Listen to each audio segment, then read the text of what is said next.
Last time on Conquest of Dovah, Sorin and Vekni made a stop at Brastraw's Armor and Weapons to do some shopping.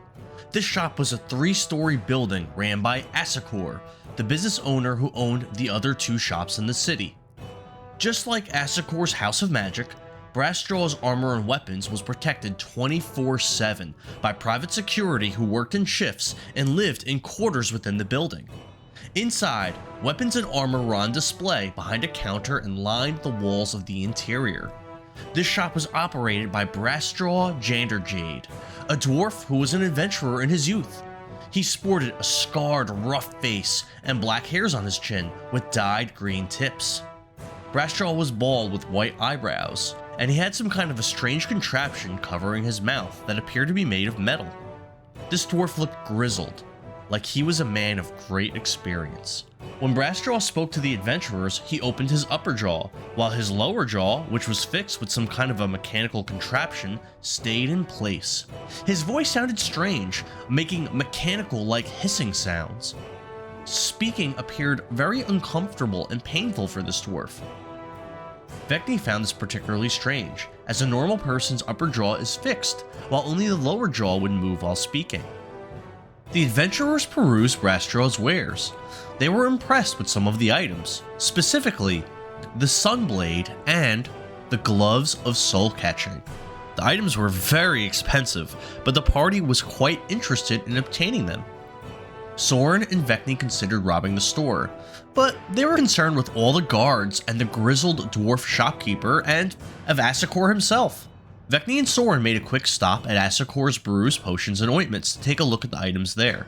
While looking, Vekni couldn't get her mind off the Gloves of Soul Catching, realizing that the item could help her keep up with Sorin's rapidly growing and increasing magic powers.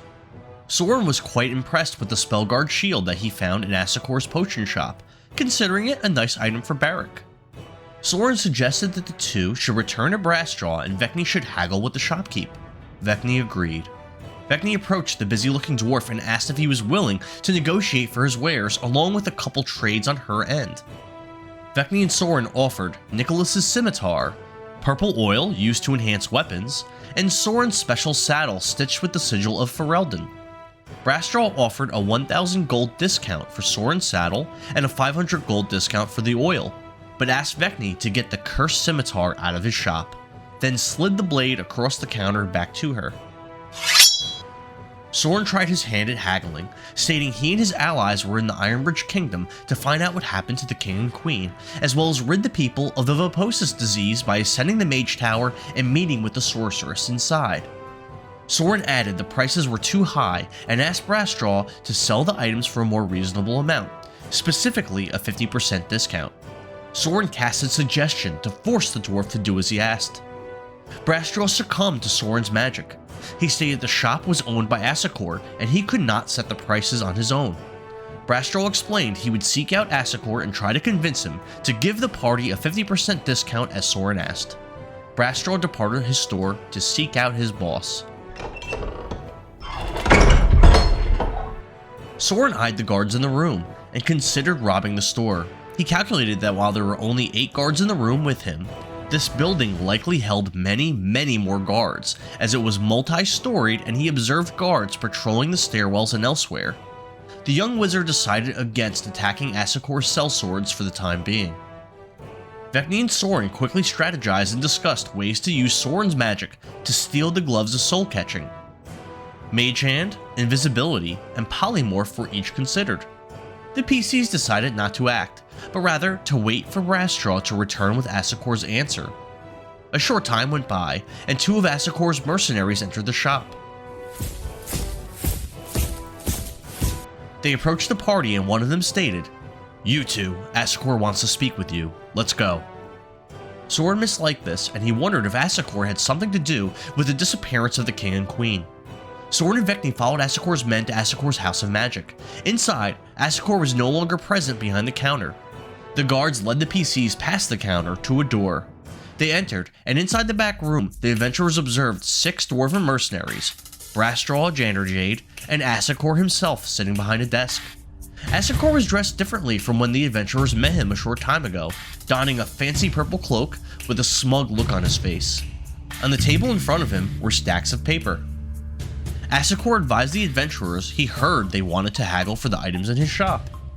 Sorin spoke of how he and Vekni planned to help the kingdom.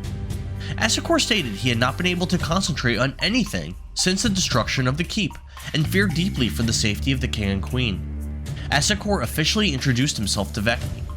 She presented her hand, which the business owner held and gave a gentle kiss. As his lips touched her bare hand, Asakor looked up to Vekni and gave her a sly smile. Vekni did her best to curtsy back to her dwarven host. Asakor spoke on the deity Baronar Truesilver, who the dwarves of Ironbridge prayed to. He said he had been praying to this dwarven goddess for the safety of the Ironbridge crown. Vekni told of how she once prayed to the elf god, Corellin, but the genocide of her people and the destruction of Coldbank caused her to lose her faith. During this conversation, Sorin listened closely to Asakor's words, trying to discern whether or not the dwarf truly prayed to Baronar Truesilver for the safety of the king and queen. Sorin used his portent to ensure he was especially insightful. After listening carefully to Asakor, Sorin believed the businessman was lying. In front of Asakor, Sorin told Vekni Asakor was not telling the truth. Vekni seemed unsurprised, stating Asakor was a salesman, and that's what salesmen do. Asakor doubled down on his story, insisting he prayed to Baronar for the king and queen. Asakor became annoyed with Sorin, who briefly badgered his host about the deception. Vekni brought up how much she liked the gloves of soul catching in Brastraw's shop. Asakor said it was a rare item, and many dwarves died acquiring it for him. Vekni considered Asakor's words and believed him to be lying about dwarves dying to acquire the gloves. Don't bullshit it, replied Vekni. Asakor slyly smiled at her response. Vekni tried in vain to get Asakor to give her a discount for the good of the Ironbridge kingdom, but the dwarf simply replied that he was a businessman and it was not good business to give discounts for no reason. Asakor stated when he spoke with Bharrik earlier in the day, he learned Fargus, who was the highest ranking known living military official in the kingdom, was the liaison between Stoneview and Ironbridge Castle. On top of that, he learned Fargus would be highly influential in deciding who would become the next king if, Baronar forbid, something happened to King Groudlin. Asakor advised Vekni and Sorin he would give them a 50% discount on the gloves of soul catching if they traveled back to Stoneview and convinced Fargus to appoint him as interim king of Ironbridge. Vekni asked Asakor why Fargus would have so much say in who became king. Asakor explained it was Bharrik who was part of the Ironbridge military, and it was he who told him that Fargus was the dwarf who would decide in this. Most of the important commanders, generals, and high-ranking officers were likely inside the keep at the time of the explosion, leaving a void in Ironbridge leadership. Vekni asked Asakor about his claim to the throne. Asakor replied he had no royal blood or connection to the crown, but, as a businessman, he believed he was a leader in the community and contributed greatly to the happiness and prosperity in the kingdom. Vekni stated she understood Asakor's ambition, but wanted to ask him some questions so she could make a case to Fargus to appoint Asakor as king. Vekni asked Asakor how many men were in his employ. He answered he had approximately 250 sellswords working for him. She asked how many businesses he owned, and Asakor answered he ran the 3 businesses the party was already aware of: Asakor's House of Magic, Asakor's Brews, Potions and Ointments, and Brastraw's Armor and Weapons. He added that he had other investments in the kingdom as well. Vekni asked Asakor how long he had lived in the city. He said he lived within the walls of Ironbridge Castle his entire life. Vekni asked Asakor if he had good rapport with the people of Ironbridge. After a pause, he answered he was respected.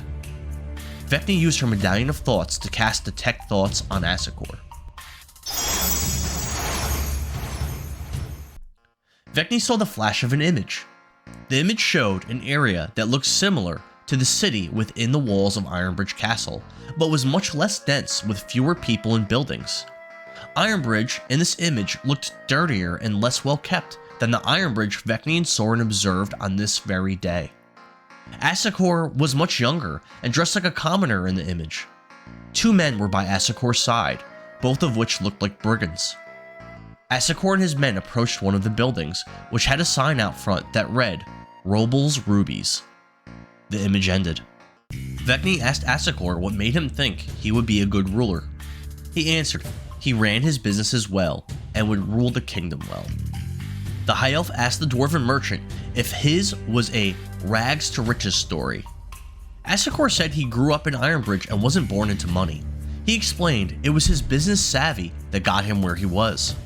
He added he had a keen eye for good opportunities and took advantage when they presented themselves, just like the opportunity he saw before him now.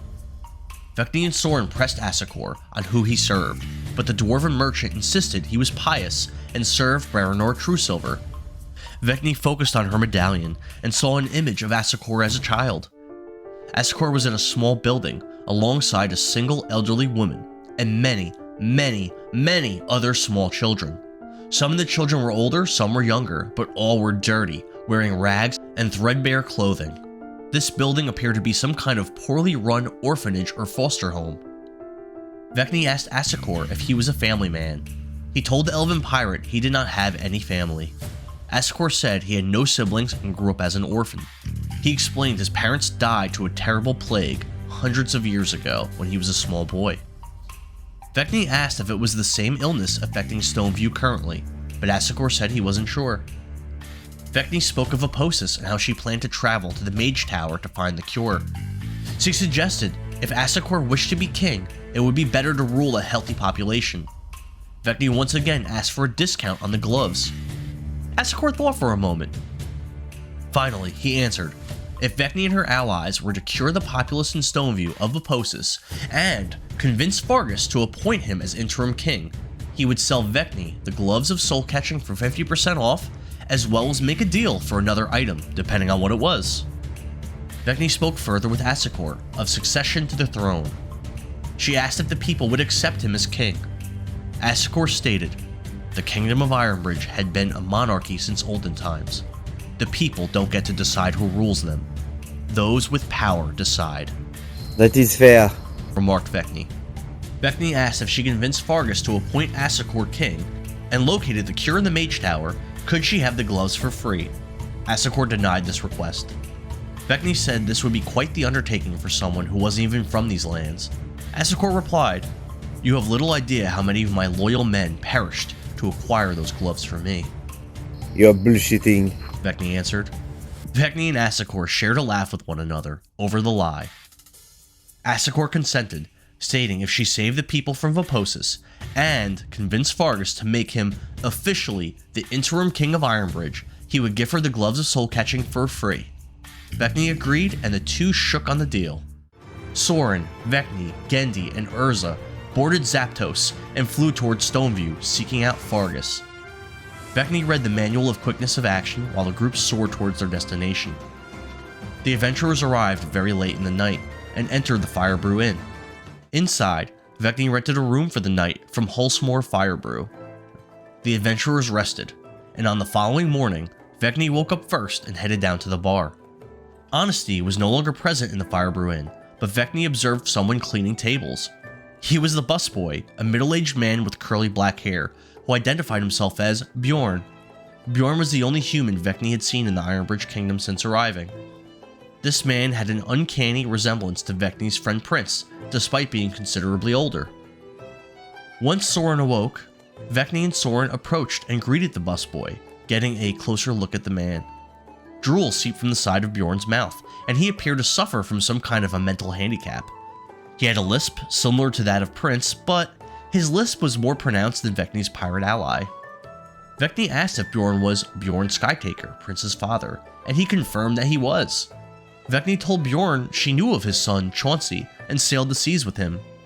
Bjorn explained he once lived in Ferelden, but years ago he was conscripted to war by that stupid King Dokkan. Vekni stated she heard stories of Bjorn's swordsmanship, but he replied that he found that hard to believe. Vekni told him the tales she learned of Bjorn. She heard he was a great warrior and one of Vigor's Fury Lords. This man did not seem capable of what the Bjorn in the stories could do. She noticed that this Bjorn lacked the terrible diagonal scar streaking down his face, which Vekni had learned Prince's father possessed. In her head, Vekni thought, Well, I am confused right now. Vekni spoke further with Bjorn. He explained Sir Duncan ordered him and others in the Ferelden military to crush a farmer's rebellion. The farmers in the rural area around Ferelden were all starving, as the crown had confiscated their crops after the meager harvest of that year. The farmers were refusing to work, but most hadn't taken up arms. Sir Duncan ordered the military to kill them. Bjorn admitted he did as he was asked. He cut down women, little children. He said he was disgusted with himself for what he did, for what he was ordered to do. Bjorn stated he threw down his arms and deserted the army afterwards. He explained he planned to return to his wife and son, but after sneaking back into the city, he learned his wife had died from famine. Famine caused by King Dokkan.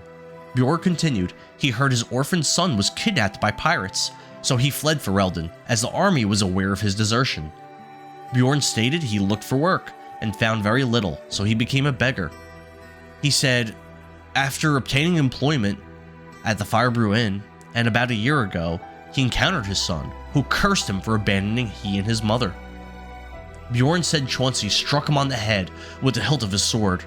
He explained that since that day, he's had terrible headaches and spoke strangely, speaking slower than before.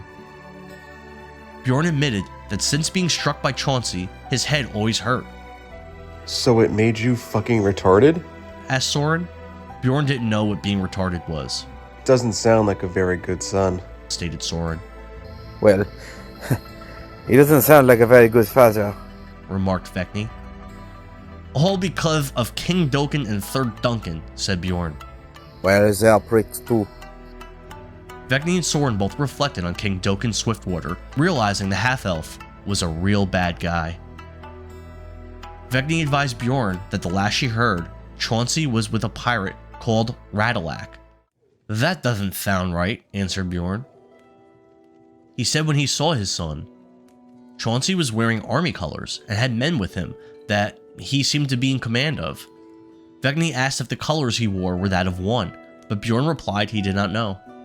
Bjorn explained Chauncey was angry with him and blamed him for the death of Chauncey's mother. Bjorn admitted Chauncey was right. He was to blame.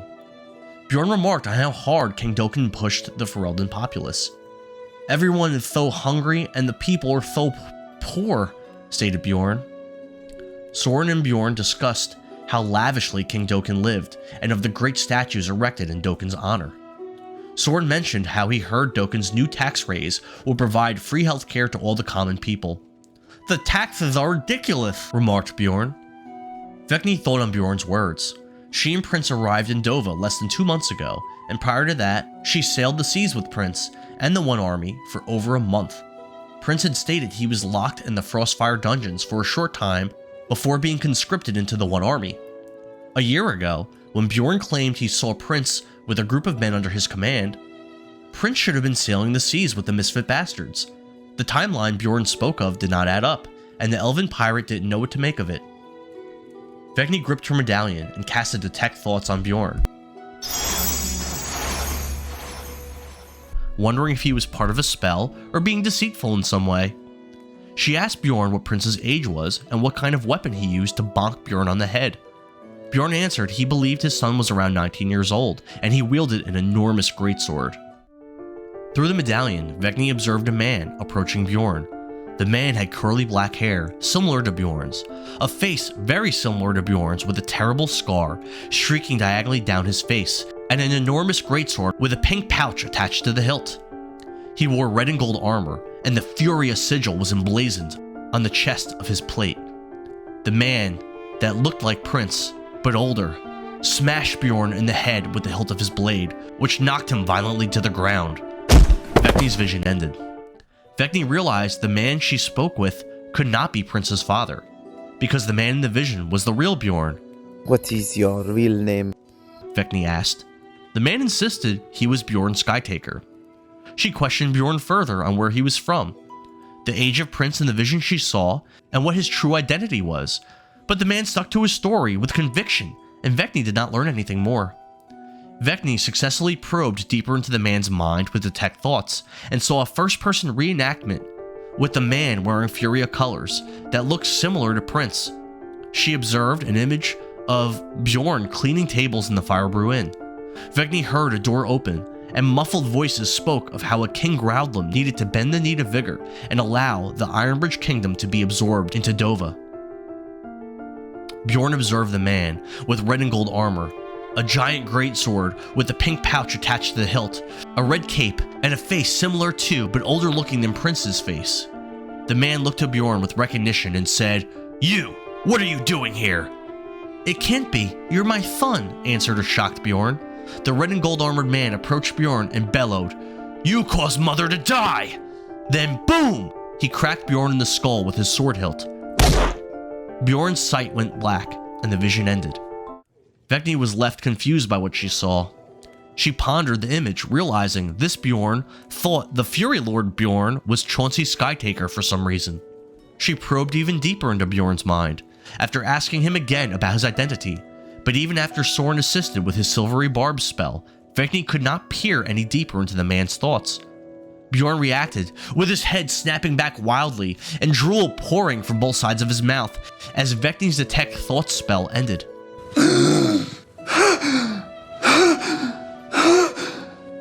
After collecting himself, Bjorn clutched his head and complained of a headache. Vekni advised Bjorn nothing he said made any sense. Bjorn apologized and again mentioned he experienced headaches and got confused sometimes. Vekni and Bjorn spoke further. Bjorn gave the name of Prince's mother, which was Gabrielle. He added Chauncey was an only son with no brothers or sisters. Vekni asked Bjorn if he had any brothers, but the man answered he was an only child, leaving Vekni frustrated. Bjorn told Vekni he was 41 years old. Vekni asked Bjorn for consent to read his mind, and he agreed for the sake of his son. "Just, if you see him again, tell him I'm sorry. I want to speak with him," pleaded Bjorn. Who are you? Vekni asked. "I'm Bjorn Skytaker," he answered. Through her medallion of thoughts, Vekni saw an image.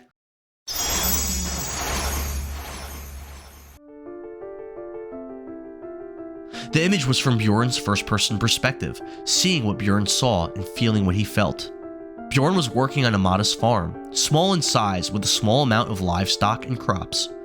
Bjorn's wife, Gabrielle, was there. She was a plain-looking human with dark hair and fair skin. Nearby, a little boy, approximately 4 years old, sat on the ground. The boy had 2 crude, cheaply made pirate figurines, which he played with on a crappily made wooden boat, simulating a pirate battle. Bjorn, content, happy, and full of love, watched his boy play with the pirate action figures. Bjorn returned to his work on the fields of his small farm. A short time later, he heard hoofbeats in the distance.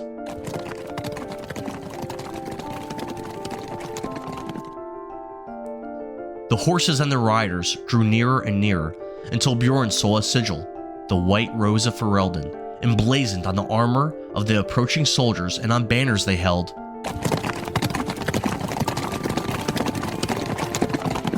The riders reached Bjorn, and the vision ended. Vekni surmised the vision she saw was the Ferelden military coming to conscript Bjorn to fight for the kingdom against his will. Vekni probed even deeper.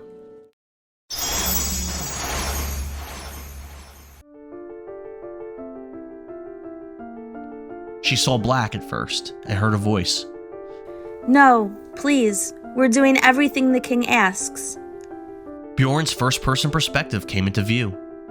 He held a sword raised high.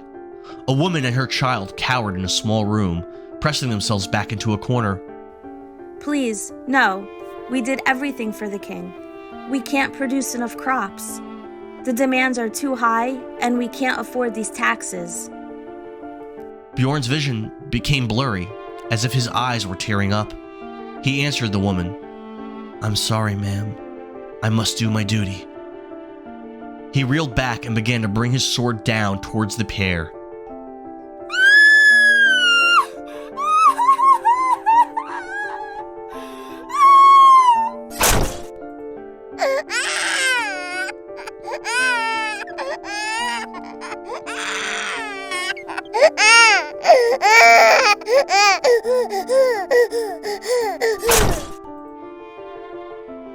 The vision ended.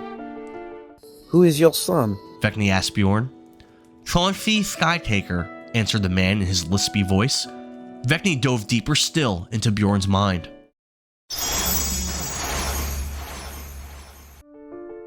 She saw the farm from an earlier vision. Bjorn held his little boy, looking with love into his eyes. His vision blurred and his eyes filled with tears again. "I'm sorry, Chauncey, but I have to go and serve the king. When your daddy comes back, he'll be a hero. I'll be back with you and your mother soon. Take care of her. You'll be the man of the house when I'm gone." Bjorn set his son down on the ground and walked towards the mounted soldiers, bearing the sigil of Ferelden. The vision ended. Vekni, trying to catch a vision of someone referring to Bjorn by name, asked the man his name once again. "Bjorn," he answered. Vekni saw a vision of Bjorn embracing Gabrielle. She looked into his eyes and said, My dear, I don't want you to go. I don't want you to join the army. I've heard great things about this king, but I've heard stories about him being cruel towards the farmers. You won't do anything to hurt the innocent, will you?" He answered, "Gabrielle, I promise, I will do nothing to dishonor myself or our family. And I'll be back very soon. I'll be returning as a hero of the army and a hero of Ferelden. You'll be proud to call me your husband." Gabrielle looked into his eyes and responded, "Oh, Bjorn, I'm already proud to have you as my husband. I love you so much." The two embraced and shared a kiss, and the vision ended. Vekni's Detect Thoughts spell expired. Vekni asked Bjorn if he knew of a Bjorn Skytaker in Vigor, but he answered he did not. She asked him how he lost his leg, as Bjorn had a pig leg. Bjorn stated he lost his leg during a bar brawl in the Firebrew Inn, where he was currently employed. That is one hell of a battle, bro. Vekni quipped. Bjorn explained a man visited the Firebrew Inn and demanded protection money from the business. Hulsmore refused the demand. Bjorn continued he was a former soldier, so he attempted to fight off the man's guards, but it didn't go well for him. Bjorn admitted that after he failed to protect the Firebrew Inn, Hulsmore began paying the man the protection money that he demanded. Vekni asked who this man was. Bjorn answered the man was a dwarf from the city named Asakor. Vekni, Sorin, and Bjorn talked about Asakor. Bjorn warned the adventurers to be careful around the dwarf and not to trust anything he said. Vekni approached Hulsmore Firebrew at the bar and ordered a meal and some Halanka rum. Hulsmore prepared her a plate of beef and slid it over to the elven pirate. But she pushed the most likely Voposis-tainted meat away and asked for eggs instead. Vekni and Sorin visited Fargus in his office. Sorin gave a detailed report of what he had learned so far in regard to the fate of Ironbridge Castle and the Ironbridge Crown. Vekni advised Fargus she learned he would be the official to decide on an interim ruler of the kingdom. Fargus asked about Osaka, the head commander of the royal army, but Vekni explained none of the top commanders or generals seemed to have survived the explosion. Vekni spoke on how the businessman, Asakor, wished to assume control of the city. Fargus did not seem surprised, remarking on Asakor's ambition. Fargus explained the Ironbridge kingdom had little crime, but the crime that did exist there was organized crime, and it was organized by that man, Asakor. "He is not a good person," stated Fargus. Fargus said if Asakor was given temporary control of the Ironbridge military and throne, he would never willingly cede that control, even if King Growlin was found alive. Sorin and Fargus spoke at length about Asakor, succession to the Ironbridge throne, and democracy. Sorin explained the best thing for the kingdom would be for Fargus to become king and execute Asakor for his crimes. He cast a suggestion on Fargus to force him down that path, which was successful. Fargus played with his beard and stated he would assemble the best warriors in Stoneview, then ride on Ironbridge Castle. He said after arriving, he would stop at the gatehouse and speak to his good friends, Gulren and Dolbrek. Together, they would gather all the soldiers they could that would support Fargus's claim. Then, they would take Asakor into custody and seize leadership of the city. Asakor will be tried for his crimes, and justice will be served. Sorin advised Fargus that his true intent must stay within the confidence of himself, Sorin, and Vekni only. He said Asakor must believe Fargus's arrival in the city was to give Asakor control of the kingdom. Fargus confided deception wasn't his forte. Vekni offered to have her group return to the city with Fargus and his men. Vekni asked, should she do this, would Fargus permit her and Sorin looting Asakor's stores after he was arrested and executed? Fargus was offended at Vekni's suggestion, so she apologized and explained Common wasn't her mother tongue, and she simply misspoke. Sorin explained Asakor refused to give he, Vekni, and Bharrik the powerful items in his shop in exchange for saving Ironbridge, adding, this was treason. Fargus agreed that even though Asakor was a private citizen, he should do everything he could for king and crown in these dire times. Fargus asked how many men Asakor had under his command. Vekni answered that he employed 250 sellswords. Fargus was concerned that Asakor had so many mercenaries. Sorin told Fargus not to worry, and to let he and Vekni do the talking. Fargus gathered 20 men from Stoneview, as this village had very few fighting men. He provided mounts to his men, himself, and the PCs. Fargus, Sorin, Vekni, Bharrik, Gendy, Erza, and 20 mounted and armed Stoneview dwarves rode for Ironbridge Castle. The group of riders traveled to the castle, arriving at the city gates in the middle of the night.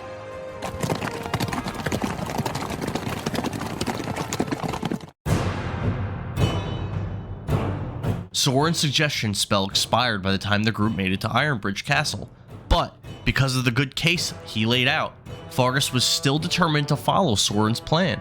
Fargus asked Sorin how to proceed because, while he was a military man, he had never before raised arms against his dwarven brothers. Vekni suggested they seek out Asakor, royal commander of the Ironbridge military. Fargus stated Asakor was normally stationed at the keep, but they could check the gatehouse to see if he was there. Sorin told Fargus to send his 5 most trusted Stoneview soldiers to quietly gather men loyal to the king and queen throughout the city, then bring them to the gatehouse to rendezvous with the rest of Fargus's force. He did as suggested. Fargus and his group traveled to Asakor's House of Magic to arrest the criminal businessman, but found the doors were chained, bolted, and locked. Inside the gatehouse, Fargus made contact with Belichick, a soldier standing guard. He asked Belichick to gather all the sleeping men in the gatehouse and have them meet with Fargus on the first floor. Belichick did as he was ordered. A short time later, the first floor was flooded with 80 dwarven soldiers, unarmed and unarmored, confused and sleepy. Bharrik's friends, Gulren and Dolbrek, were amongst them. Fargus whispered to Sorin, I'm not really too good at this stuff. Can you give the men a little rundown of what we're doing? Sorin addressed the soldiers of the gatehouse. We've come with terrible news, and we've come with great news. The king and queen and prince are still missing. Sorin went on to explain an interim leader must be decided upon, and that was this meeting's purpose. We need everybody, and we need everybody now, stated the young wizard. The dwarves grumbled and whispered amongst themselves. One of them shouted out, Well, what is it you want us to do, human? Sorin told the group they must get dressed and meet in the center of the city. Sorin asked a Stoneview soldier to find Asakor and bring him to the city square. A dwarven man-at-arms advised Sorin Asakor had been missing since the explosion at the keep. An exasperated Sorin angrily replied he meant Asakor, not Asakor. He explained their names were too similar, and this confused him. Sorin told the soldier to find Asakor and specifically say Sorin and Vekni arrived in the city with Fargus to appoint a new leader of the Ironbridge Kingdom. The soldier set off to find the dwarven business owner. The rest of the gatehouse warriors went back upstairs to don their weapons and armor. The 5 Stoneview men Sorin sent out into the city returned. The gatehouse soldiers came back downstairs, armed and wearing their armor. Vekni leaned in towards Fargus and asked, Do you think these men are prepared to fight?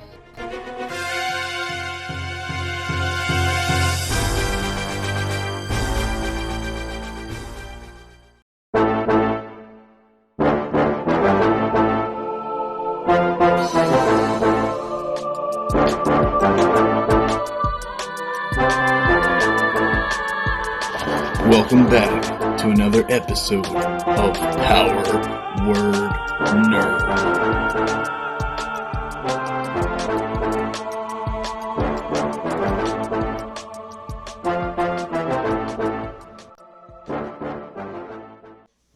So you guys had asked me before about the population of Ironbridge. So I would say that the total population of the entire kingdom, both towns, is about 9,000 people, including women and children, and there's about 3,500 total soldiers. But many men have been missing from the keep since that incident happened. You have the 20 men that Fargus, brought with him to the city with you, as well as the 80 men that you got from the gatehouse. On top of them, another 150 men that were manned on the walls and that were patrolling came to join you guys when you asked, giving you guys about 250 men in total. The other men either are dead or they just didn't answer. They didn't come. So you have 250 men with you. And Assy guy only has 250 men total. He's got the 250 mercenaries that are under his employ. As you guys sit in the town square, because remember, you would send a man to go and summon Asakor to the town square. That's how we left off.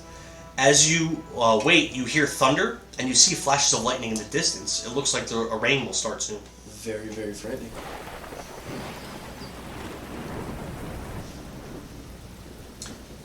After a while, a dwarven soldier, one of the ones that you sent away to go fetch Asakor, he comes back. You see him walking towards you guys.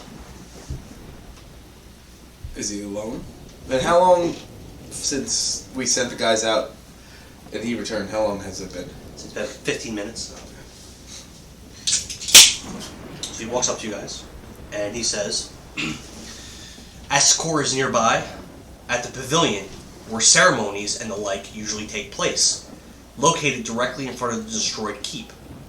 He looks to Fargus and says, Fargus, your timing is perfect. Asakor is meeting with visitors from Queensgrace who wish to help our kingdom as well.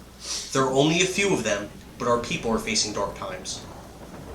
So, wait, so... It's still, by the way, like, it's like 1 o'clock in the morning, right?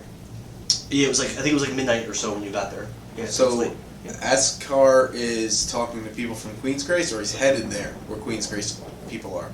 According to that man that just approached you, he's currently in front of the destroyed keep, which is a place where there's often ceremonies and the like, and he's speaking right now with people from Queensgrace, but it's a small group.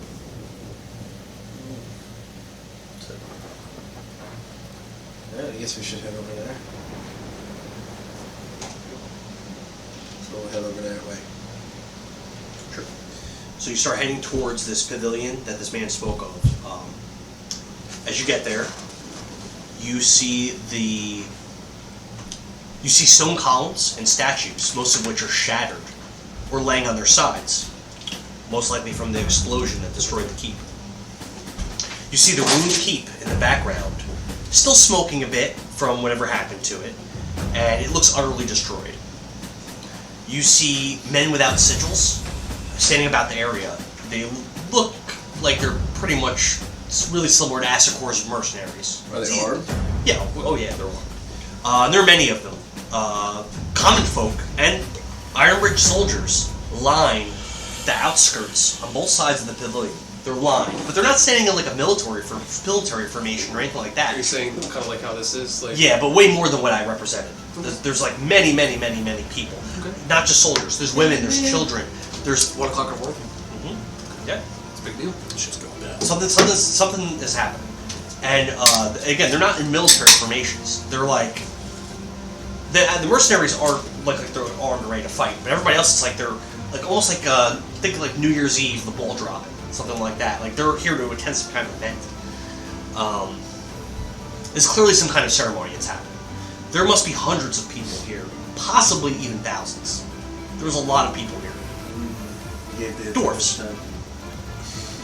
You see a makeshift stage set to the far back of the pavilion, way in the back, almost like someone's holding court, but it's like hastily set up. Like it's not something that was like a fixed structure that's been there. Like someone just put that together, like recently. You see Asakor sitting on a high-backed chair, and this is far away from where you guys are as you're approaching. So you're seeing this. I'm giving you space. You're not like on top of him. You have some time. This guy's already given himself a throne. Maybe. He is dressed much more fancily than when you last saw him. He's wearing priestly robes over shiny gold armor. He has a necklace with 3 pendants on it. You can't really make out what the pendants are from where you are. You're far away. But you can see there's 3 pendants on his necklace. Standing next to Asakor is Brassjaw, wearing a splendid blue plate mail, the one that you saw in his shop. He has a golden ribbed sword hilt on his sword belt. The hilt looks like the one that you saw in his shop. You see a group of 5 people standing in front of Asakor. It seems like each one's like shaking his hand and like thanking him or something. You can't really make out who they are from the current distance that you're at, but you see that they're all wearing sleigh colors. That powder blue, white, and pink color. What color you call that? The powder blue. It's slate color? Sleigh. Oh, sleigh. It's people from Queen's Grace. They're a faction called Sleigh. Slay Queen. It's a funny guy. It's a small group. It's not like an army. It's like a small group of people. Like a half dozen or so. Alright, so as we get closer, do we recognize any of them? The first person is a high elf. She no longer wears the commoner's rags that she wore the last time you guys saw her. She is once again wearing the garments of a noble. But these, as I said, are powder blue, pink, and white, the colors of Queen's Grace. Are they trannies? She has an embroidered design on her chest, a burning tower. It is the sigil of Slay. Vesiesh Terithmeni holds a pale pink flute in between two fingers on her right hand. The second is a goblin. He wears the blue mage's robes that you saw in Asakor's shop, the robes of displacement. A Slay sigil is sewn onto the back of his robes. In his hands, he clumsily holds 4 staves and a large scroll. Almost too much for the small creature to carry, yet he clutches them greedily. He gives thanks for the items that he has to Asakor. The third is a half-elf, Roland Harder, wearing boiled leather armor, dyed with the colors of Slay. There's a Slay sigil on his back. In his left hand, he holds a blue shield embedded with gems in the design of a woman. This is the Spellguard shield that you saw in Asakor's shop. His right arm is suspended in some kind of a bandaged sling, as though he was grievously injured. Roland's sling is really bulky and secured with straps and large buckles. He thanks Asakor for the shield, you can surmise. That flesh-skinned tiefling that was stowed away on Tuskheart stands next to Roland, practically attached to his hip. If you remember that, Kevin. What was attached to his hip? That flesh-skinned tiefling from Tuskheart, Yeah. the one that spoke only Abyssal, he's with Roland. The fourth person stands over 6 feet tall, with a lithe, muscular frame. He dons dark blue plate mail and wears a dark blue helm in the shape of a seahorse head. The sigil on his back is a seahorse. He wears blue gloves bespeckled with purple explosion designs, the gloves of soul catching that Vekni had been eyeing in Asakor's shop. Oh, god damn it. I knew it. We gave it too much time. Are they wearing all the shit that we wanted? Yep. Who's wearing the fucking knuckles? You don't know this guy. It seems like I'm not the man kneels in front of Asakor, and it seems as though Asakor knights him, talking quietly.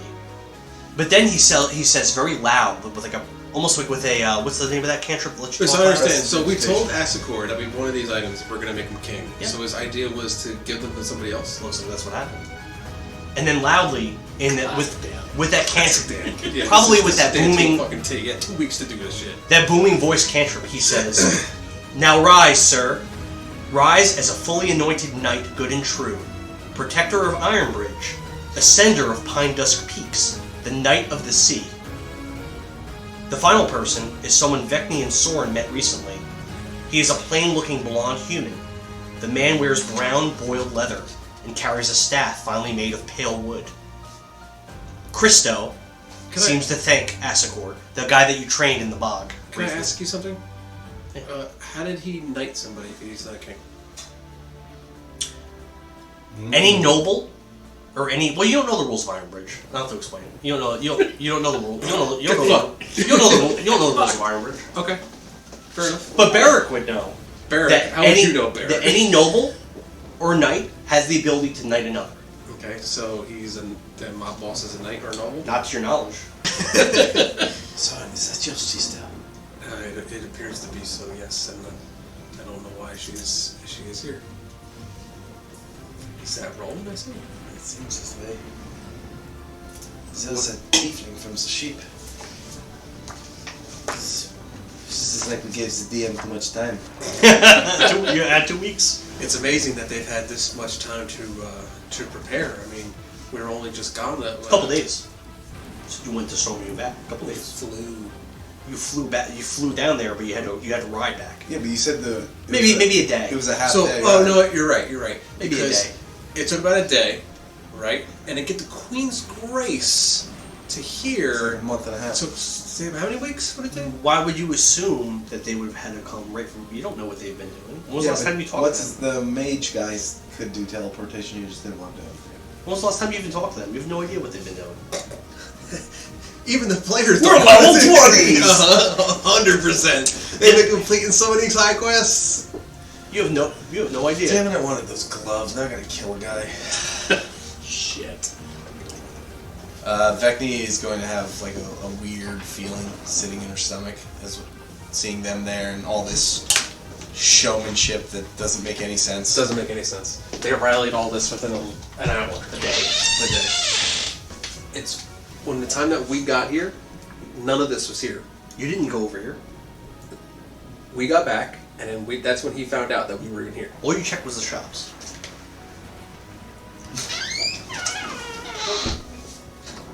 Alright, so, what was the name of this general that were Fargus?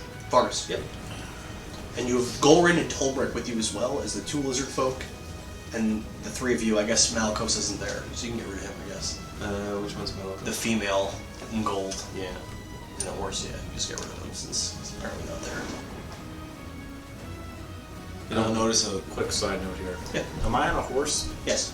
They got horses for you guys. Alright, since I'm on a horse over there, I'm going to equip a saddle I have. Sure. Horses have their own action. They go on your turn. Okay. They have their own stats. They have their own stats. Like their AC is like 10 or 12. I don't remember. Depends on what type of horse it is. There's two different types of horse. There's war horses. There's a war horse, and then there's just a regular horse. I'm assuming we have like fucking donkeys. No, Dan. No, you have war horses. Okay. And they have like 40 speed or something like that, and they can act on their own turn.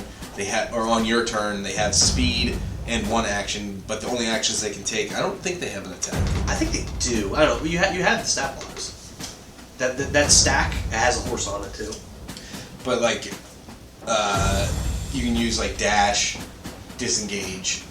It gives you a lot more dodge. movement, mostly. Yeah. It gives you a lot more movement. But you can also be knocked from the horse pretty easily. So, something to be mindful of. But if you have your horse disengage, you disengage as an action.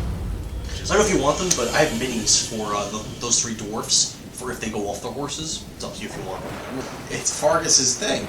It's you brought Fargus here. Yeah, but it's his kingdom.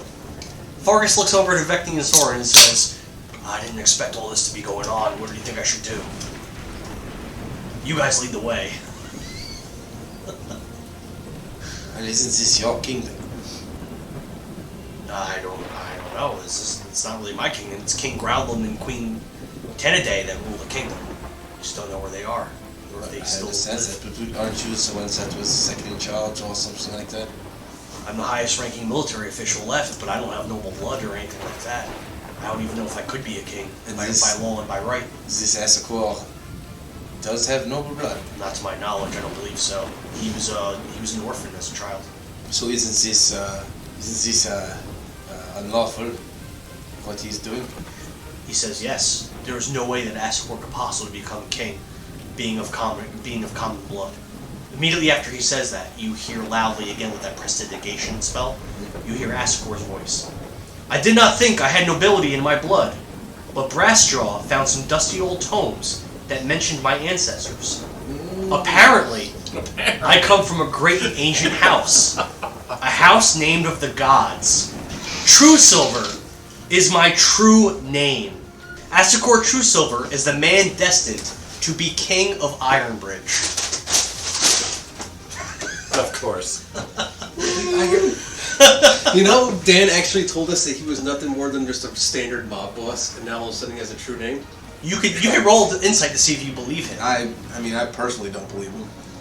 He lied a lot before He you lied talked. every time we talked to him. I also believe that Dan is a liar too. I could zone the truth, can I? Yes. What's the distance? Yeah, there's a range on that. You want to get within 60 feet of him? Not right now. Okay. So you did miss it, Keith. In the last session, Kevin and Joe rolled many insights against Asakor while talking to him, and he lied about everything that he said. He was only lying, pretty much. So there's a good chance he was lying about his family name. Yep. What would you call it, a true name?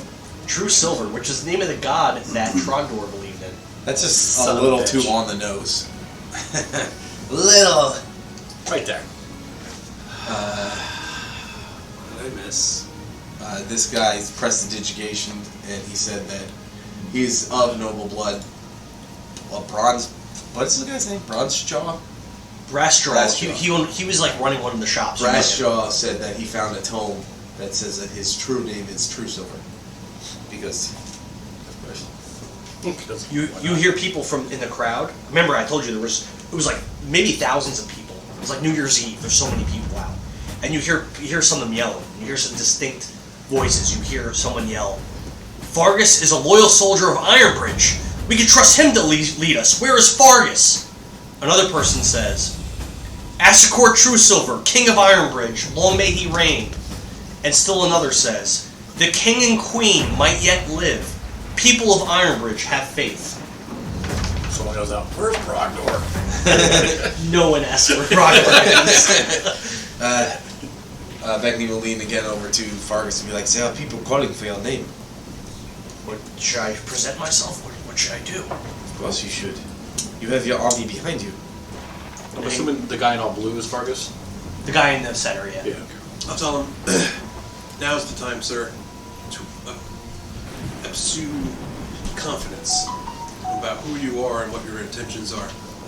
You have us behind you, and we will go together and we will figure this out. We must stand up for our people. And lead the way. Fargus nods. And remember, everybody knows of this. Even you says that Asakor is a villainous person, a liar, a cheat. Turn your phone on silent, Dan. He says, "Okay, will you guys ride by my side? I might need your help. I'm not good at speaking with this kind of sophistry. I'm not familiar with it." He believes that up to Sorin. He is well versed in the talking of upper mucky mucks. He looks at Sorin and says, "Sorin, can I count on you? I do need your help with this." We do have friends on this stage. Well, of course. You have friends? What do you mean? Those three from Queen's Grace. We know them. What can you tell me about them? Will they support me? They will support us. So one is his sister. Well, that's great news. Is she much like you, Sorin? Yes. The other two are friends of ours. One served on my ship with me for a few months. And the other was infatuated with my juicy booty. Who's the other one? We never read this. That's Blyken. Oh, Blyken's up there? Yeah, Blyken's up there. It's Blyken, Vess, and Roland. And then Blyken was Steve's or Don's character? Don. And then there was Don always misses the good stuff, man. He never got to see Doken. Never once. That's Blyken. Oh, this kid has like pneumonia or some shit. And then there's also a guy. See? There's also a guy you don't know up there. And Christo, who Vekni trained briefly. And now he's a knight. No, he wasn't the one that was Knight. There was another guy, dark armor that you don't know. The one that was called the Knight of the Sea. Fargus will urge his horse forward, and then Fargus, Gulren, Dolbrek, you guys, the lizard folk, I guess, and the 250 men riding at Fargus's back start to move forward. Slowly, with their horses. Yeah. As they near the podium, it seems as though Asakor notices them. And he says something, but he's too far for you guys to hear. And then He's not using the prestidigitation anymore. and the people in front of him, they turn, also look, as do all his mercenaries. They're just looking at you guys. They don't seem to be like hostile. They're just looking at you. Because remember, the last time you spoke with Asakor, you said you were getting Fargus to support him. So, I'm assuming these are the mercenaries on the side? yes, He the does mercenaries. believe that Asakor is here to give him his blessing. So the mercenaries are going to be these guys here. Now he has 250 total, but I'm only using this many models. I also As have another plan. again, you have 250 men also, Wait. but I'm only using that many models. So It's just- who are these guys then? So those are representing the people in the outskirts. As I said, there are soldiers. Okay, so these are Commonfolk. these are the common people. Okay. Yeah, those aren't going to be combatants. I thought it was the other way around. Nope. All right. Yeah, these are the mercenaries. Gotcha. I use completely different models so we can differentiate them if a fight happens.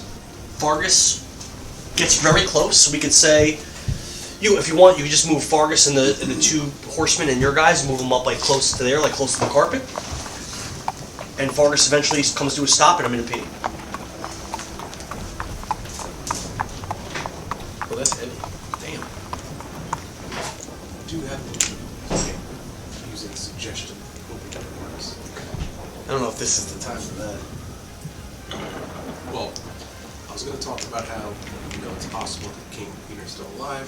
This is just an interim. But I was going to leave it to, who would like to be ruler, and then asking both of them to state your case, and then casting a suggestion. Yeah, Fargus is a coward. Yeah, I know, but if I Which cast doesn't make sense, because he's a leader of men. Yeah, who made him coward? It's like, So I I was- don't know how to talk so I was thinking you are the general of 3,500 men. So I was thinking about telling Asakor, as part of his suggestion, don't move a muscle. It also means to speak, no speaking. Because he can't speak without moving muscles. But then his heart will be... What? So that's not a bad thing. So now with the distance that you are from Asakor, you can see that the 3 pendants on his necklace are each a vial containing a different color of some kind of like dust or sand or something like that. Also, Vekni, roll a history. Your DC is 12.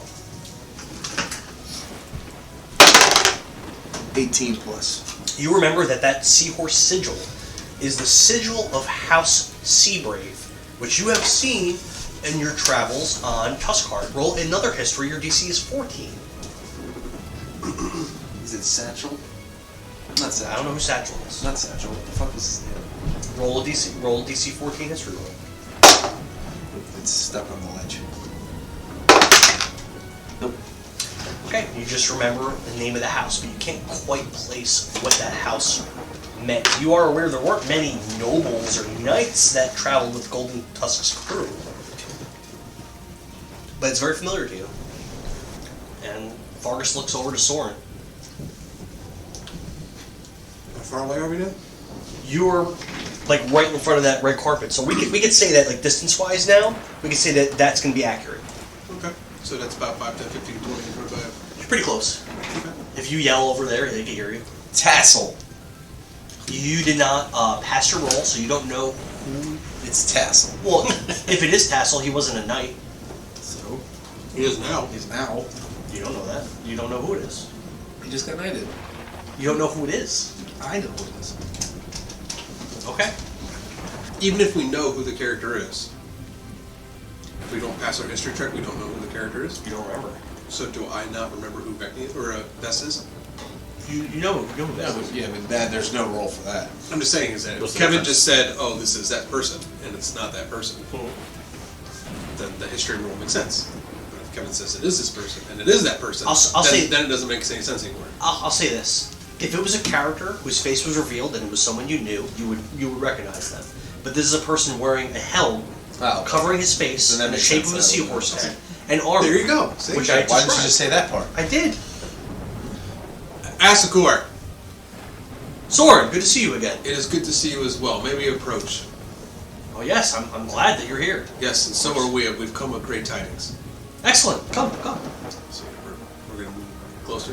Much The closer. the man with the dark blue armor moves to the side. Let you pass. Okay. So where are our characters now? So It makes a big deal.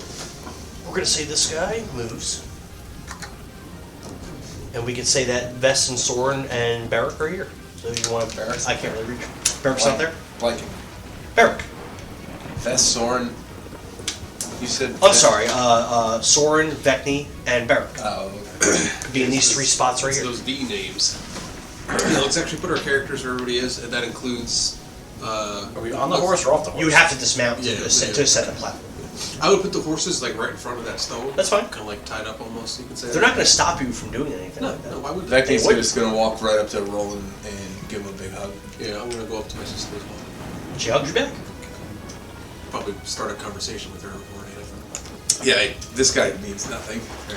Sure. Why don't you talk to Roland? Let's do that first. What do you want to say to Roland? Roland, what brings you here?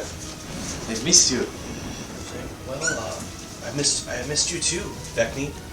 I've basically just been following Vess, and whatever she decides that we should do, I've been following. We've been kind of taking orders of Queen Inez and Lord Shilter and them, and yeah, let us out here, quite a ways away from Queen's Grace. How long have you been on the road with Vess? It's been at least a couple weeks. So same around the time we've been done. Right, yeah. So we were here for a little while after. We waited for you to return, but you didn't. Have you found Prince? No, we haven't seen Prince or Stripe. Blaken's been really worried about his brother. Yeah, I would be worried too if he was my brother. The people in Queen's Grace, they're not very happy. I know Lord Shilter wants Prince. He wants Prince executed for planning to blow up Queen's Grace. And a man that arrived shortly before we left, this Lord Henry. Oh, so they were gone for a while. He's angry. He's quite angry with you and Sorin. He wants you guys put on trial for some reason. He believes you killed some of his men. I don't know why he thinks that. Well, it's probably because we did. Why? But Well, they tried to kill us first. Well, that makes no sense, Vekni. Well, once we're done here, I will explain everything to you. Over a pint. Well, do you have any more of my Nectar of the Sea left? Oh, I drank that a long time ago, you know me. Well, she punches him in the arm. He smiles, he says, well, if we make it back to Queen's Grace, I could make some more for you. I would love that. Excellent. Maybe when our business is done, we can go back together. I would, we do have a pressing matter in Queen's Grace as well. Awesome. And then she'll tussle Blaken's head. I don't know if he has hair. Yeah. Or Blaken? Yes, he does. You have a mohawk? Yes. No, Stripe had a mohawk. Blaken has hair. Hello, Blaken. He goes, hi. Good to see you, Vekni. You too. You got a lot in your hands there. He has all that stuff. I missed you. And he's like... And then she'll turn back to Roland and be like, what does this man offer you? What are you here for Queen's Grace? Well, to be quite honest, any deal made was really made between this cleric and Vess. She really spoke for our group. She'd really be the one to ask about that kind of stuff. Right. I just kind of follow her orders, really. What's your girlfriend? They're both here because of Vess? Yeah. They're following Vess. They basically, the three of them split off kind of like we split off. Can you imagine if Dan's been having a whole other day of D&D with the other guys and everything? Brian and Brett just come out. Brian, Brett, and Don have been playing once every single week sitting here. How many times have you seen terrain that you didn't use? Quite a few times, huh? Quite a few times. It's only because we turned the wrong way and you're like, fuck. Maybe we leave the table till it flips over. Hold the side outside of the table. Dan's been doing 2 sessions. 2 sessions! So Vess is your sister? And then Vekni will just turn to Vess and wave as Sorin approaches her. It's so sad. Oh, how glad I am to see you. It was very sudden, but at the request of my queen, I've been betrothed. I fucking knew it. I knew it. I already had to spell magic in my head. 30th. You simply must attend. Have to attend what? She's getting married on Loviatar 30th. She's getting married? Okay. Can you decipher what that meant? Yeah. Her sister just got betrothed by the queen and is getting married. What does that mean? Vess is so good to hear that. And Sorin will reach out his hand and, want to give her a hug. She gives him a hug. I'm going to cast a spell magic on her. Immediately. What's the parameters for that spell? Sure. So choose one creature, object, or magical effect in range. Any spell 3rd level or lower on the target ends. For each spell 4th level or higher on the target must make an ability check using my spellcasting ability. The DC equals 10 plus the spell's level. On a successful check, the spell ends. What how does the DC work again? So I need to know what level this is. Okay. And then I roll, and it's my DC is 10 plus the spellcasting ability modifier. Remember I did this to get rid of what's his face, and you said he had a level 9 thing on him. Because there's nothing greater than 9. I'm going to tell you right now, Dan. Don't even tell me what it is. I'm going to port and make it a 20. Crit 20. So.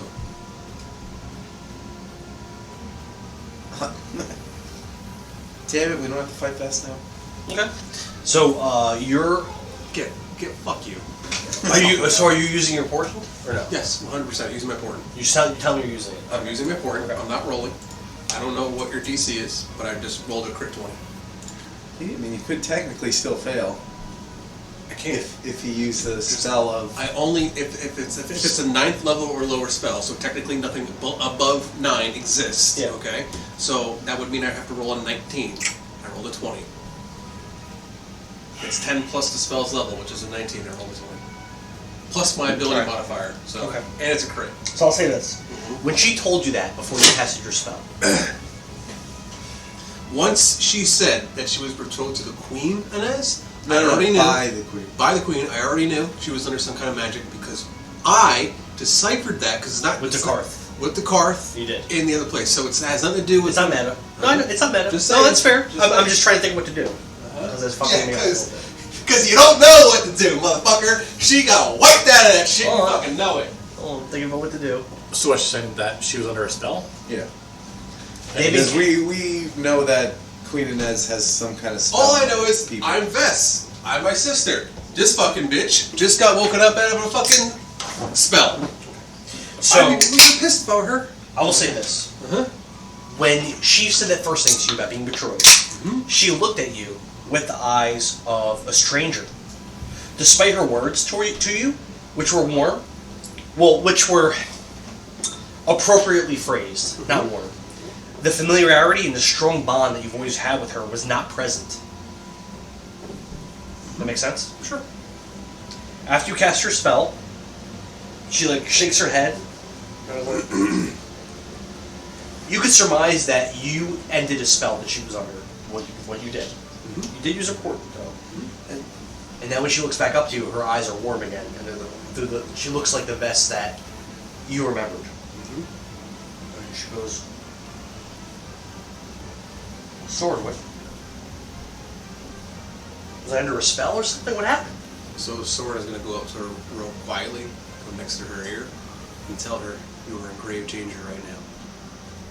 What's going on? I know this is new to you, but be quiet and look at me. She looks at you. You may not even know where you are, and you may not know what you've done over the past few weeks since I have not seen you. I know what I've done. She remembers that, right? So that means that she would remember what happened to her? Well, she'll say. The man I am to marry is a nobleman of renown and of good standing in the realm.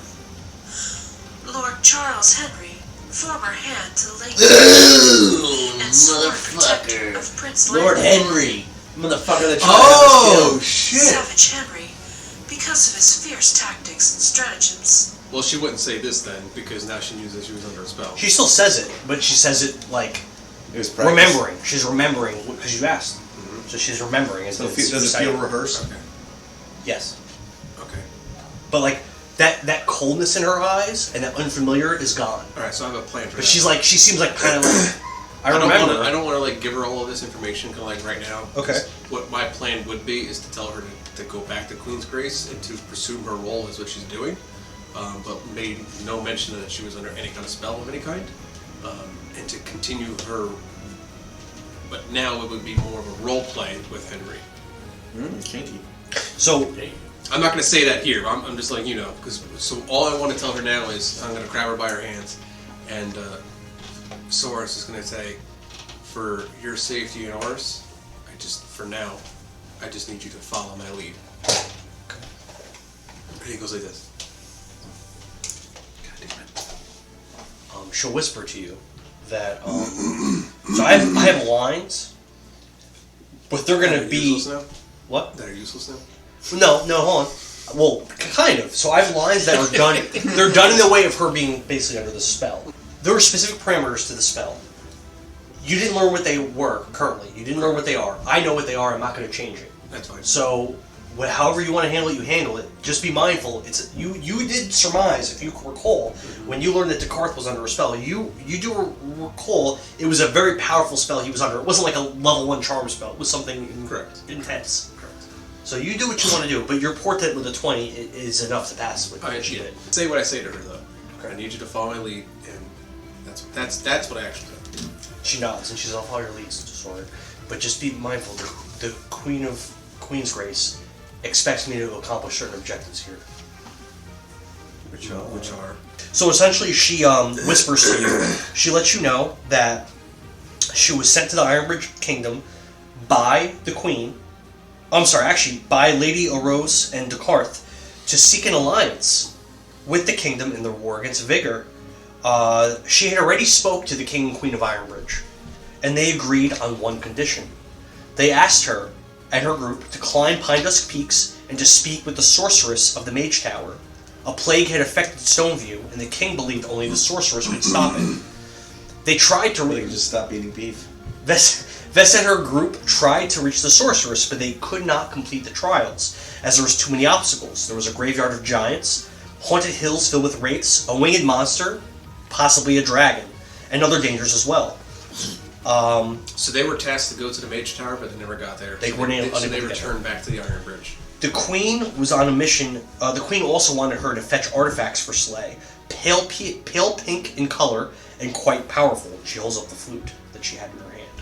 She says that Lord Camembert had been looking for these artifacts and believed that they had a connection to another world, and that if someone was able to unite all of them together, they might be able to defeat Vigor or perhaps even rule the whole of Cortania, which is the world. Okay. So, what's your plan then with these two people? With Asakor? Yeah. She says, well, Asakor offered to join our war. What befell the king was tragic. It appears that he's dead. Asakor offered to join the war against Vigor and commit his 3,500 soldiers that are in Ironbridge if we supported his claim to the throne, and spoke on his behalf and made it seem to the common people that we of another nation recognized him as leader of this kingdom. So, he promised he would join us against the Fury Lords. We no longer would have to ascend Pine Dusk Peaks. Much of the army and the Commonfolk want to learn what happened to the king and queen, but if they stay missing, it would benefit Lord Henry and Queen Inez. So I will tell my sister, Vess, look who you were talking to. Whoever I help appoint a position of power, I've only seek to benefit myself. So, she nods. If you're whispering, right? Yeah. So if this is what you need, we could still make that happen with what's the other guy's name? Fargus. With Fargus, because I will be the person to appoint him. She whispers in your ear. What would be best for me would be if Fargus supported Asakor as king. And that can still happen with Fargus as king.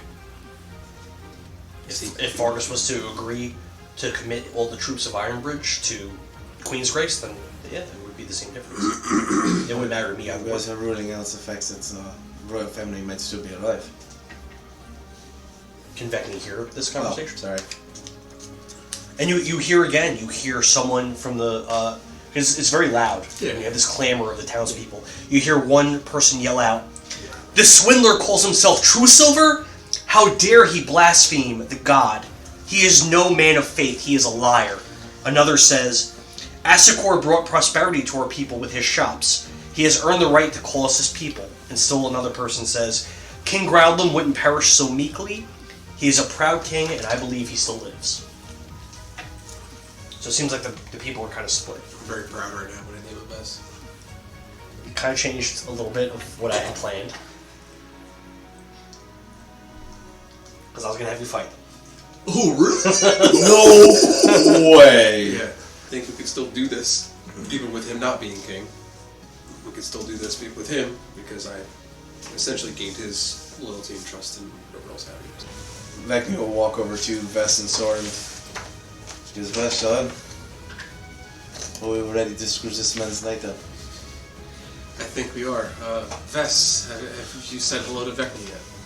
And then when she does that, I'm going to put my hand on Vekni's shoulder and kind of like go into her ear. Say, Roland and Blyken are under a spell. Did it seem like the responses I was getting from Roland were like dead-eyed, but it's the way you were acting, he sounded like he was normal. Roll an insight. Your DC is 12. 15 plus.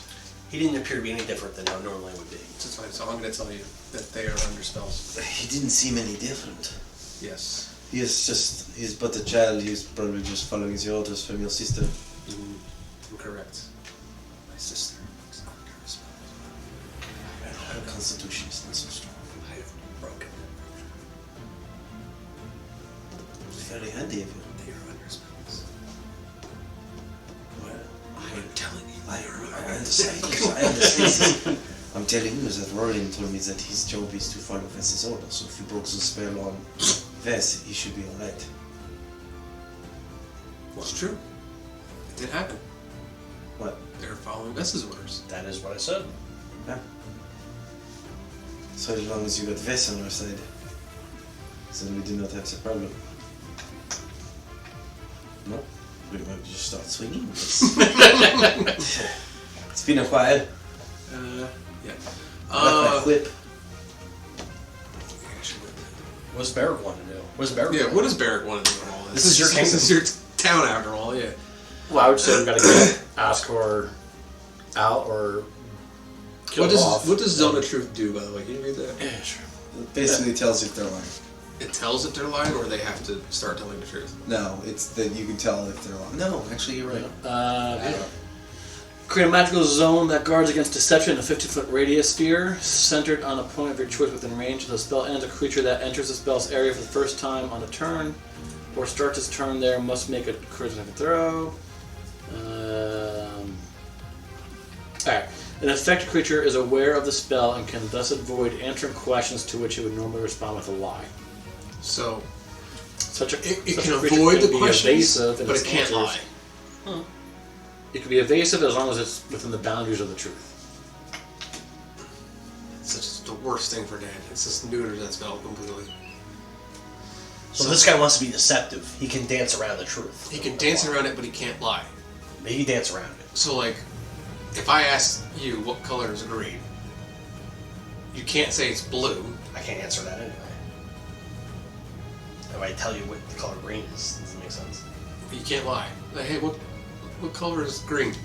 What color? What color? It's difficult to describe. What color are the Jets' colors? Green and white. Say, well, they are not blue and purple. Oh man, you should be a politician. Fucking nailed it right there. I think I might have an idea for this. This might work out. This might work out. This might work out. You guys have a lot of leverage now that you have Vess on your side, I will say. This changed things a lot. This might work out, actually. So it's a 15-foot area, right?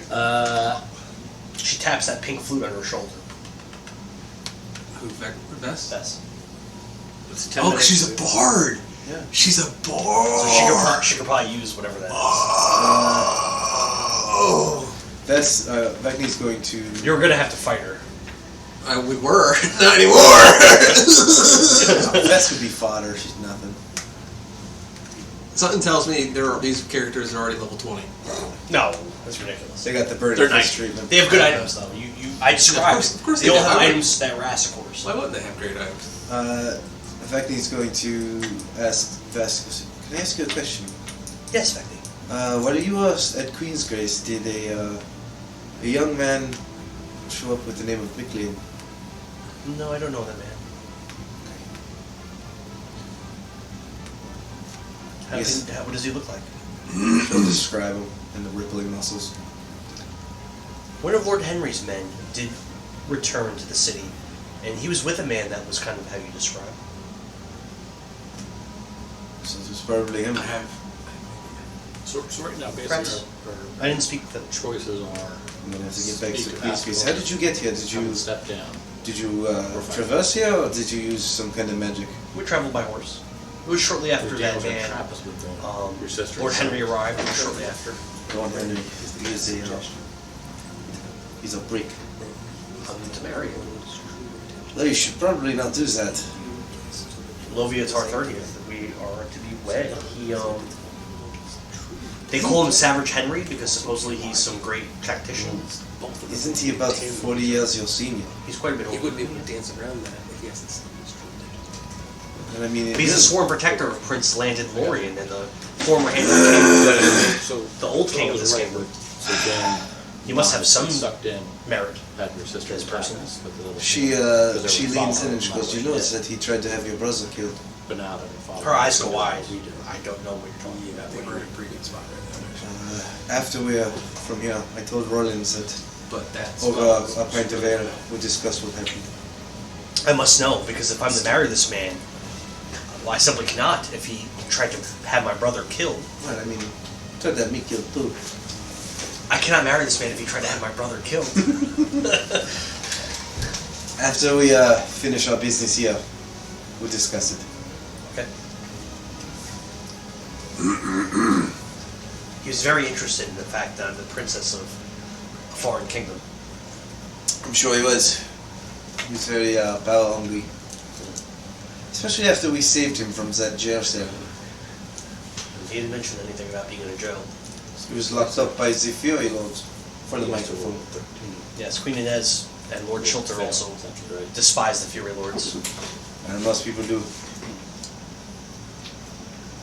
But yeah, he was locked up in, what was the name of that city? Big Valley City. Big Valley City. And me and your brother are the ones that broke him out. She goes, oh my goodness, you mean you guys actually traveled to the bigger stronghold in the French? Yeah. And you made it out alive, that's incredible.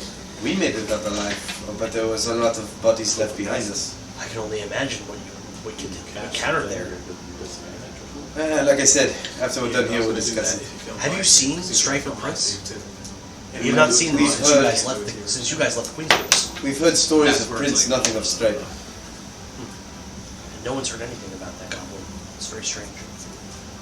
It's almost as if he never existed at all. Maybe he got some disease and died. Just do it like you might do, okay? So, when did you hear about Prince? Said he was captured by his old crew and brought up to the, I don't know what that was. Well, that doesn't terribly interest me. Hell, it interests me, but there's no ways that we would be able to catch him in time. Sorin's gonna make his way over to Asakor. Escort? Walk up, shake his hand, and do like one of these kinds of things where he like shakes his hand, he goes like this, you know. He smiles and says, I want to thank Fargus for coming to back my claim to the throne. Can you have him come up here and bend his knee and accept me as his one and true king of Ironbridge? I think that is an amazing idea, and it should be done as a true statement of your power and your claim to this area as well, to Ironbridge. Before we do that, I think we should make it public, and then have him do it. There are people in the stands, I'm sure you can hear. Some of them are still claiming that you are not who you are. Others are wanting you to be this person. Please come with me to the front. You hear yells from the crowd. You hear someone yell, in all my years in Ironbridge, Asakor was never once said to have noble blood. Fargus is a good man. I trust him with the kingdom. Another says, we need strong leadership in these dark days. We need Asakor. And still another says, the sorceress of Pine Dusk Peaks. She can divine what happened at the keep. She can tell us if the crown still draws breath. She can tell us if the crown still draws breath. The sorceress would be able to find bodies, if it did. And Asakor says, yes, I think that's best. We must get the people on our side. Correct. There are plenty of naysayers out here. Too many. It is time to convince them who you really are. Yes. So Sorin's gonna bring them like prominently out to the front. Like, kind of like, so I assume that this is kind of like a stage almost? This is a stage. Right? This is a stage here. Yeah. So... if you bring them out that way, there's not a stage. No, to the front of the stage.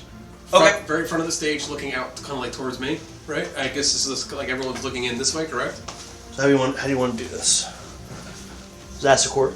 Where you want Yeah, it? so like right to the front, and like then here? space, yep. And then just put Sorin next to him, to like his left or right, no matter. Okay. And where's Vekni? He's here. Bharrik should be up as well. Vekni's going to stand behind Asakor. Vess will be with me as well. And Behind she me. will have her hand on the Vess? hilt of her sword. Yeah, she should be behind me. Okay. So Sorin is gonna like stand out there. Where's Fargus? Oh, right there. Oh, he stays on the horse? Okay. Yeah, sure. So Fargus can almost kind of like be looking up towards my character, like waiting for me to say something about him, right? Yeah. So Sorin's gonna kind of like walk up to the stage and have his arm kind of around Argus. No, Fargus. Fargus. No, Asakor. Asakor. Asakor's a huge smile. Yeah, Asakor. And he's gonna say, "Good people of Ironbridge, today is a very dark day. Your king and queen have been missing for some time. It is not. It does not behoove you to have no leadership in this time of need. You need stable leadership in this time." I said the same thing twice in different ways. It's alright, come on. That's fine. Your king and queen can still be out there and still be alive. And I pray for all of Ironbridge that this is the case. But until that happens, an interim king must be appointed. And I'm gonna kind of shake him down, And he's smiling. He's like, yeah. And I'm hopefully here today to help you find out who that is. And I'm gonna whisper in his ear. In his ear? In his ear. Yeah, in his ear. Whisper in his ear. Tell everyone who you really are. And I cast suggestion. Then I'm going to cast Zone of Truth. Zam! 2 saves, bitch! What happens first? Suggestion. Wisdom save 13. And I'm gonna punch him. Just right in the dick. Stunning strike. Are you punching him? So I just keep in feel mind like that if my save fails, he does not know that I cast it anyway. Find a snap on hold. So Zone of Truth happens first, and I have to make a save for that? Or No, Zone of Truth does not happen first. What's it called? Man, Suggestion. not having magic's boring. Suggestion happens So you first. said tell him who I truly am? Yes. Wisdom? Wisdom 16. He's a cleric, it's probably really high. It's pretty high. It is. I assume it is. What's your other portent? 12. Yeah. Pass. Okay, then now I'll go for bust and cast silvery barbs. Make him roll again.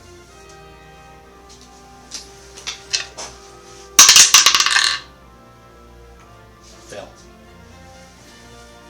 Now you have to pass another 13. What's this for? Zone of Zone of Truth. Truth. On top It's of it. just a backup. For wisdom? Sorry. Charisma, right? Hold Charisma. on. Charisma 13. Pass. Do the thing. Okay. Well, I can't silvery barbs that because I already used it. So what do I have to do right now? Using his, I think it's actually, when you use that loud voice, I think it's actually that thaumaturgy. I don't think it's prestidigitation. Yeah. Whichever one. He is both, it's fine. It's cantrips, he has it. He loudly says, I am Asakor. I am your future king. He does believe that.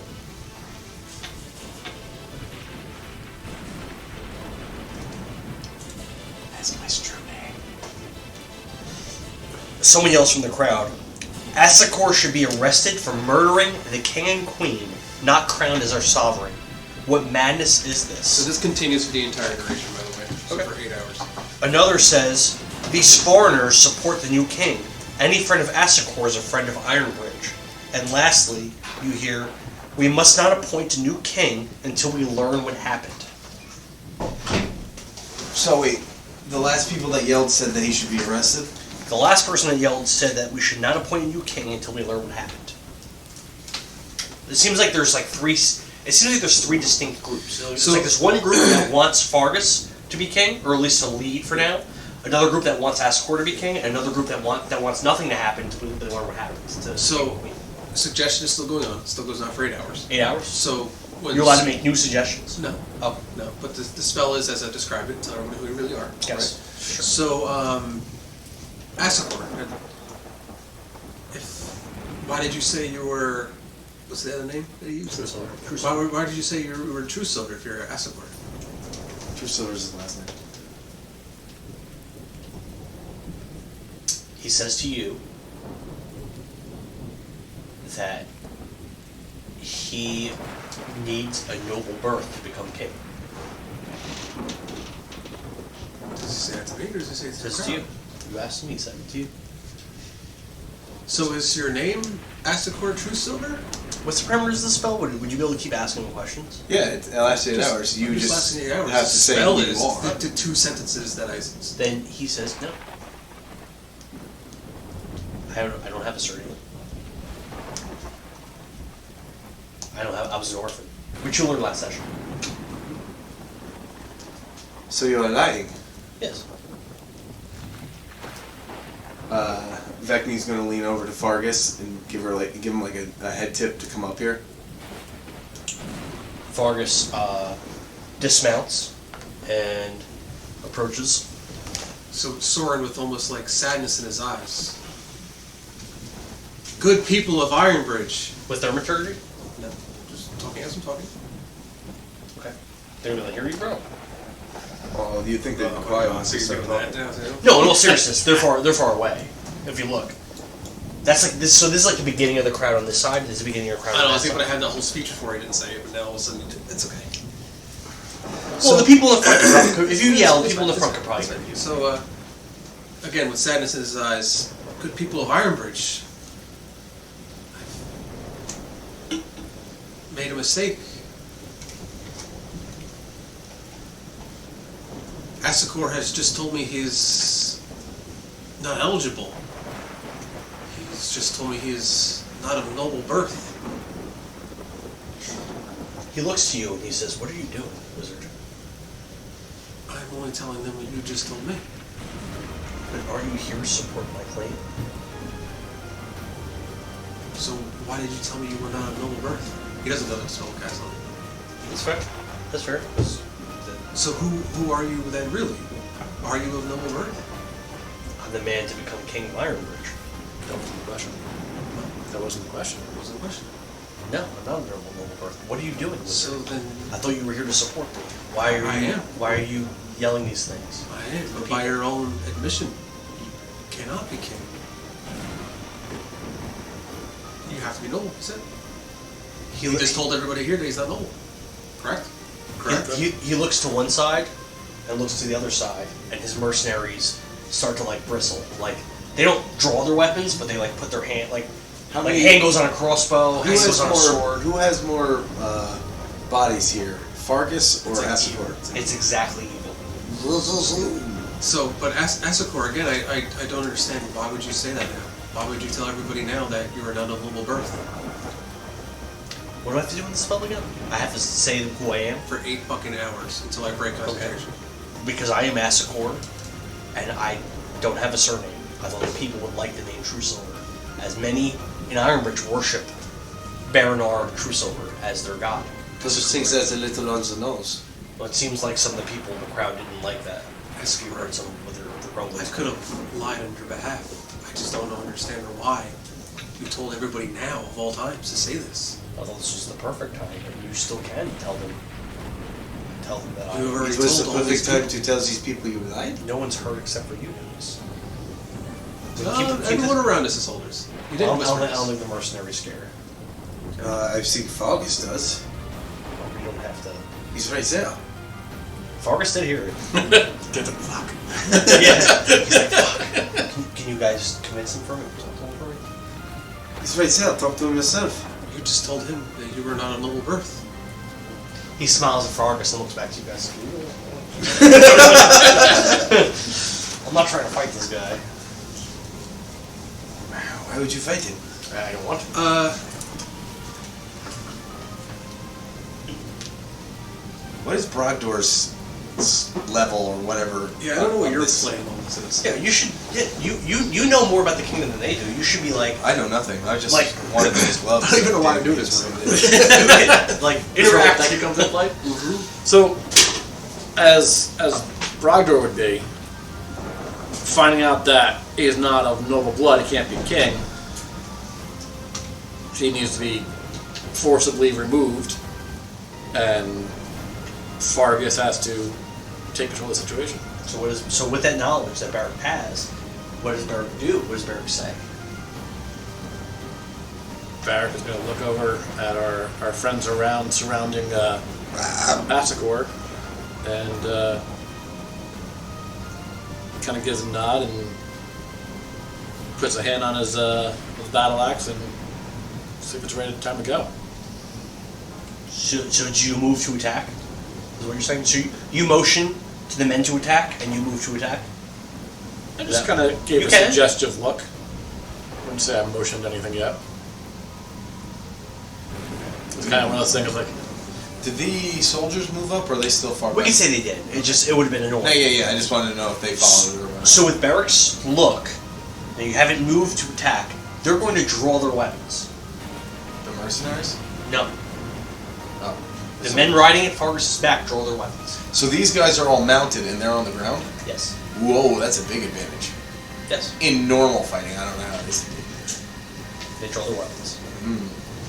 So now they drew their weapons on the stage in front of everybody? No. His guy, Fargus' guys, just drew their weapons at Bharrik's command. Bharrik's motion. Bharrik's getting it! They drew their weapons. Bharrik's tired of this shit. So the mercenaries are like looking back and forth at each other like, fuck. And like they already had their hands on their weapons, and they didn't draw it. They didn't draw it yet because they probably would feel like they're at a disadvantage in a battle wouldn't literally behoove them right now. So I'm gonna say that at this point they're not drawing their weapons yet. But Fargus' men have their weapons drawn. Vekni is going to look to Fargus and say, "What is your orders?" He looks over to Bharrik and he says, "Bharrik, please approach." I'll hop on my horse. You're right next to each other. I know. Oh, Hop on my horse. Okay. That makes me feel big. Get all right there. Walk up to him. And he leans in and he says, "I honestly don't know what to do right now, Bharrik. I've always trusted." This is the worst general. Above all, It really is. above all, I've trusted Trogdor Dragonbane. But with his supposed passing, the next man that I trust the most in the Ironbridge Kingdom is you, Bharrik. Tell me, how should I proceed here? Well, I think it's time to take him out. Just like that. Just got time to roll his sleeves up, get a little dirty, and burn him down on the ground. He nods and says, "If you think that we should attack, Maybe try. No, not what? then attack you shall." And he looks over to Asakor, and he draws his weapon as well. And we can all roll priority. What do you think? I was gonna try to arrest him. Can you do that? Well, I was gonna, since I'm behind him, I was gonna try to grapple him. Yeah, the second you started talking, we battled. You had 2 sentences, and now we're fighting. We could have definitely not fought. But literally, most of the time. It was literally trying everything to avoid that because we could just attack him whenever we wanted. So I guess the only one we actually need to focus on a kill is the cleric, because once he dies, Yeah, exactly. The everyone mercenaries else. have no I'll still find a way to die. Don't worry. Oh, no, you're dead. Of course, like I fucking don't know break why his you're leg. dead. You're dead as fuck. This guy definitely has Misty Step. You think he's a paladin or a cleric? Cleric. Okay, we should. As I described, Asakor has 3 pivots on his necklace, which I mentioned twice. And they each have a different color Motherfucker. thing on them. Motherfucker. So as the battle begins, Motherfucker. the vile pendant on his necklace that has this light brownish color of dirt or something in it, he takes it off and he smashes it under the ground. He was first in priority? No, it's a lair action, as I described. What's lair action? Lair actions are what your lair does, not what you do. So, there are certain, creatures, like a dragon, for instance. They have a lair. Maybe, they'll have a lair where they keep mounds of gold. You ever see, the Hobbit, right? And that dragon lives in that area. Oh, a lair. Yeah, it's a lair. That's what the layer, or layer. A-L-A-I-R. So we are, in his home, essentially, and his home has things it can do. Asakor rips the vial filled with brown particles from his necklace and he smashes it on the ground. Is this a spell? No, it's not a spell. The glass shatters. A swirling typhoon of brown dust spins and spins, forming and slowing down into some kind of a being. The being is a large size and is shaped like a humanoid, but it's shaped out of Poop. Roll a nature. Earth. What is that? Earth elemental. DC 19 plus. clay. That's an earth elemental. So what were the vials? He had a brown one, a white one, and a red one. So he had the brown one that he just broke. Yes. He had Blue would be air or no blue. water. No blue. Light gray and black are the two remaining. And first up in the water, which would be Gendy. It'd be the lizard man without armor on. Okay, so he's gonna auto crit. He also gets sneak attack because you have advantage on the roll because of the other guys that are around him for dance rules. And you can. Oh, you're flanked. Gendy's also not close to him. Why does that matter? We have to make it there. Why you can't shoot him with a short bow? He doesn't have advantage. Oh yeah, because yeah. everyone You're else right. is No, you're flanked, right. You're correct. So you can shoot him with your short bow. You're correct. And auto crits if you hit. So roll that first. Roll your d20 plus 7 to hit. 16 plus 7, 23. 23 hits him. Okay. So you're gonna get. So he's gonna the bad guy in blue. Okay. I don't know if I should find the claim on. So he's gonna sneak attack damage, Daniel. Okay. He's also got a short bow. And what's this? Inducing bleed. Blows from Gendy's daggers. Oh, okay. You roll d4, and you can shoot, and whatever you roll, you get a status effect. Gotcha. Okay. I think it's just first daggers. Alright, so 25, 26, 27. So 28 total damage. Piercing damage. This is just in the crit. Okay. 28 piercing. 28 piercing. 6 poison. His short bow has poison arrows. What was the first number? 16? So it's 34 total damage. Okay, 34 total. Right? Okay. 6 of which is poison. And then half of his speed is reduced for a minute. So the whole round. That's a lot of damage. Now, but that's just the max crit roll stuff. So now roll. Jesus Christ! Roll 1, 2, 3. You make these characters. Roll 46. I know. There's 2. Well, he had to have gone first for this to happen, and he went first. In this giant priority roll, he went first. 20 plus 24 piercing. Bro, You dead? get the fuck out of here. No. He's absolutely not dead. Does he look hurt? No. He does not look hurt. Lose flesh wound. So you see sneak attack here? Is that it? It's 3d6. Oh, he has multi-attack, so he's a second attack. Oh. The sneak attack can only work on one attack. Correct. But he's going to throw one of his assassin daggers. You have to use half your movement to Fine. do that. Sure, so he pulls out a dagger, he uses half his movement. Why didn't you just shoot the bow? Because the daggers do something else. Do I have stats for him to be able to throw them on there? All daggers can be thrown. Is it on there? It says plus 7 to hit. Is Reach 5 foot. Probably something that you missed. All daggers can be thrown. All daggers have range. Past a certain range, it's disadvantage. It's a short. Daggers have very short range. I'll allow you to do it, but you're gonna have to look up with the dagger range for throwing. I think it's 15, 30. Yes, look it up. It's okay.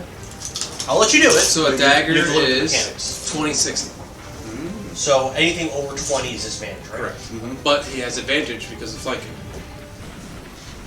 All the other characters are around him, Daniel. Who's flying? Yeah, Vekni's directly behind. Correct. We just said this last turn. Sure. So what range? So it's just a straight roll. How far away is this guy? More Just than a straight roll. Alright, so 5, roll. 10, 15, Roll 20, the- 25, roll. 30, 35. It's like He can move 50 15 feet forward. 50 feet distance, right? That was Well, if he moves 15 feet wouldn't from know. the 50, it still doesn't make a difference. Okay. So So the you throw theory from is roll a d20. So it's just a straight roll. Roll a d20 plus 7 hit. Fuck, 11. That is not a 11 hit. plus 7. 18 does not hit. Now it's getting his turn. Passes. Vekni. Vekni is going to throw a quick left haymaker to the guy's ribs Sure. as a bonus action. Alright, then you have advantage because you're behind him. Yeah, and I'm going to flurry of blows right off the bat. Yeah, you have to choose it.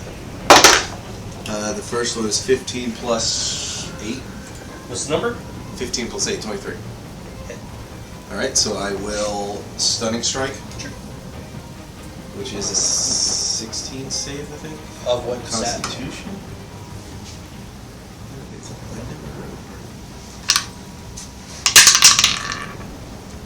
Pass. This is for stunning Stunning strike. strike. Silver barbs. That's roll again. Yeah. It's a 16 con save. Fail. He's going to choose the pass. You gave him legendary actions. Of course, you gave him that's same for fucking ancient dragons. How come all of your characters have legendary actions? That's crazy. But it's very limited how many they can have. Oh, is it? Yeah, because even a dragon gets fucking 3. You guys have been winning every fight. What is it? Because you're winning. Because it's bullshit. You're winning. You just said he was a simple mob boss before. He barely even a stat proc. Now he's got legendary actions. He's a retired cleric. 6 bludgeon. Okay. Then the second attack. It's crazy. Burning his legendary actions has a lot of value. Fuck you. 17 plus 8, 25. To hit? Yeah. Yeah. Thank God I had advantage because that was very low. Stunning strike again, 16 DC. Okay. Con, right? Yes. Damn it. Okay. I can't see the barbs again. Oh, nice. Max Oh, damage. come on, bro. He can't. Oh, you said you can't? I can't. Oh. 11. It's a reaction. 11 bludgeoning. Alright.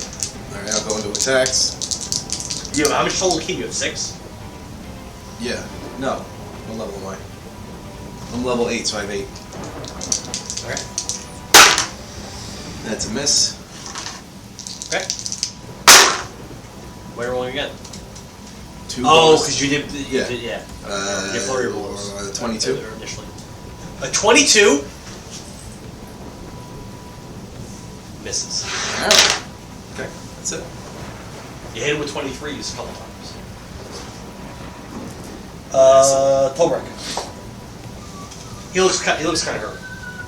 Oh, he's not gonna make it out this turn. Well, we burned a legendary save, I guess. So that's good. Yes. Dolbrek. Whoever has Dolbrek as their. Oh, that's me too. It's gonna cast Sickening Radiance right here. I believe Dolbrek is the guy mounted with the blue and the orange. I think Gulren is a light blue. Alright, he's going to pull out his crossbow. Sure. He's going to shoot this guy. Also Oh, wait. Hunter's Mark. He whispers, Zestas. He speaks Elvish? Sure, why not? He doesn't. It's on his stat block. He doesn't speak Elvish. He can't say Bing bong, bing bong. Bing bong. Sure. That's the Dwarvish version? That's Dwarvish. Okay. Bing bong! Then he shoots. 23. Damn, plus 10 to hit. Really? Okay. Yeah, 13 plus 10. That's plus 10. Dude. Are my guys going to go? I hope not. I also. Ooh, max damage. 8 plus 14. I mean, total 14. Okay. Multi-attack. Oh, that's 27. To hit? Yes. Okay. Advantage is best. 3 plus 6, 9. Piercing. He doesn't look great. Is that it? That's all he can do. Bharrik. Alright, so. Finish him off. Smite thee, almighty smiter! Oh, yeah. But I was thinking that, but before I claim my smite, I should see if I can actually hit him first, right?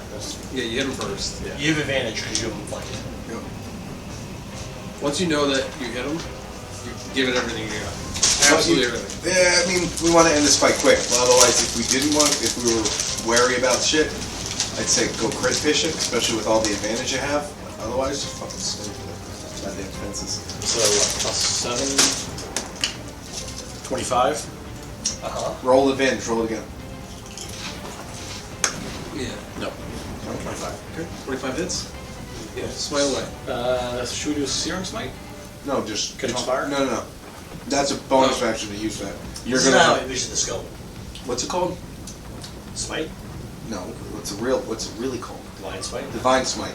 That's your paladin ability. It's not a spell. It's an ability. You're right. Okay. So if you cast it at level 1, it's 2d8. Cast it at level 2, it's 3d8. So let's do Cast it at level level 3, it's Now, 4d8. what's the max level spell you have? 2. 2? Yeah. You're gonna cast level 2. Yeah, I have one spot left. So how many is it? 3? So it's 3d8 extra radiant damage.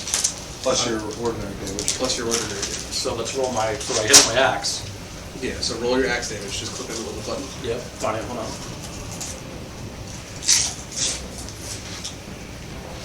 14. So 14 slashing, is it? Yes. Okay. And then 3d8 radiant. 5 total damage. Oh, sorry. Is it really going to be close to death? 8 already? Oh. Damn, that was low. I was going to polymorph myself, like, maybe. Wait, another time, so.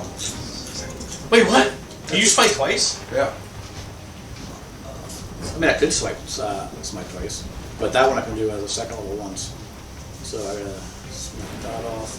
You can actually smite 3 times if you had a dagger and stabbed you. 13, 20 is not gonna do it though. 20 does not. You have advantage. I do have advantage.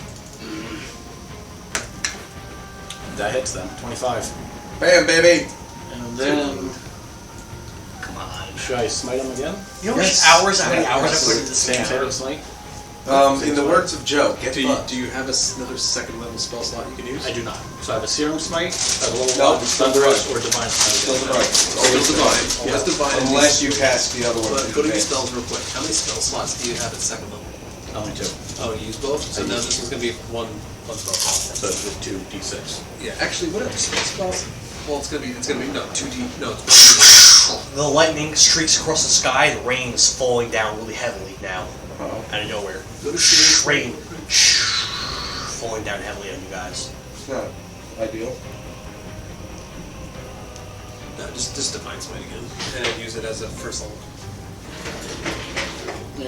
Alright. So I'm gonna hit you.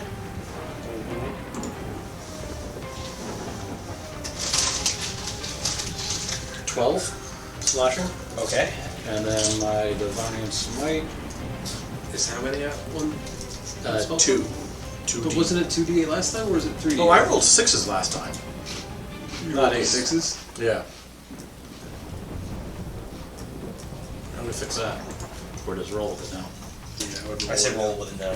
How much are you doing now? It's too late. Now I'm doing 2 d8s. So here's 1, right? That's an 8. No, that's a 9.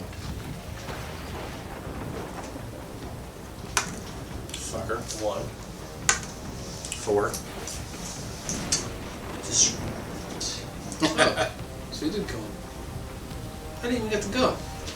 neither did anyone else. I have before. Just so you know. I just want you to know that your Just so you know. NPCs are the ones that killed him. These are Asakor's abilities. That's what you need to see. And guess what? He didn't go. Dan, you know, I'm not gonna. He didn't go. That looks like a lot of work you did. He didn't go. So Bharrik is gonna stroll up a little closer on his horse, raise his battle axe up. You know, it's very fitting that your character got the kill here. Look at everyone in the crowd. Describe the shit out of this. Look at everyone in the crowd. Look at everyone on the horse that's supporting us. Look back at this douche. Watch it falling at the ground. Look, this is for the king, queen. This is for Ironbridge. Take my axe, swipe at him, and you see his head just roll off the stage on the ground, and my horse steps on it. Good fuck, dude. Wow, that's really cool. Imagine in front of everybody, this dude just gets decapitated in front of everyone. His head just, his body's still on the stage. His head rolls onto the ground. The mercenaries drop their swords. Of course they would. The clay creature turns into dust, dissipates. Brass straw sheathes his weapon. And we get in priority. Let me pay. Dan goes up to him and cries. Wow, I'm surprised Dan thought it would go any other way. He's completely surrounded by not friendlies. In fact, 4 actually finished it off. I was a little worried there. You almost fucked yourself by rolling 6s. Yeah. I've done that before when smiting sucks. Yeah, I didn't realize that. Just knock that guy over. Oh no, he took Fargus out. We're not gonna get any XP though, because we have to share it with all the soldiers. Silver's in fight though. So the idea now is to get Fargus to join our cause in helping Vess and the other two, which is to help Queen's Grace, because that is the ultimate bigger picture of all this. So would Ironbridge basically, would Queen Grace take over Ironbridge, or would they just be allies? No, allies. Or at least let them think that they are. 500 XP to all of you. Yeah, I mean, Gendy auto-crits just because he goes first. That's his special ability, yeah. Isn't there a rogue that does it? Well, the assassin rogue has that, kinda. Vekni is going to look a little perplexed because that was kind of a little too easy. She was to Fargus and goes, well, I guess you're up now, big boy. And she'll slap his back. So should I take control of the kingdom, or should we find the king and queen? What should I do? I would say is that you should take control of the kingdom These and then people use the take people control, to find the king and queen. These people need a leader. He grabs Sorin's shoulder and he tries to guide you with him as he ascends the stage. Do you follow? Of course. So he goes up there. He turns. And with thaumaturgy, which he also has. With what? He's able to make his voice super loud. It's magically. He says, "The false king Asakor has fallen. I will be your king now." And then he turns. Until you find the true king. Until you find the true king. Till we find the true king. I didn't think he was going to be later. Hurry. I sound stupid. I am your interim king. I am your interim king. Aren't you a general? Aren't you a general? No. And the crowd goes wild. Don't say this isn't. Aren't you a general? Don't you know how to address your men? I address soldiers. I don't know how to talk to them. Talk to them like soldiers. They are your soldiers. What is your mission, soldier? To find the king and queen. You're their leaders till you find them.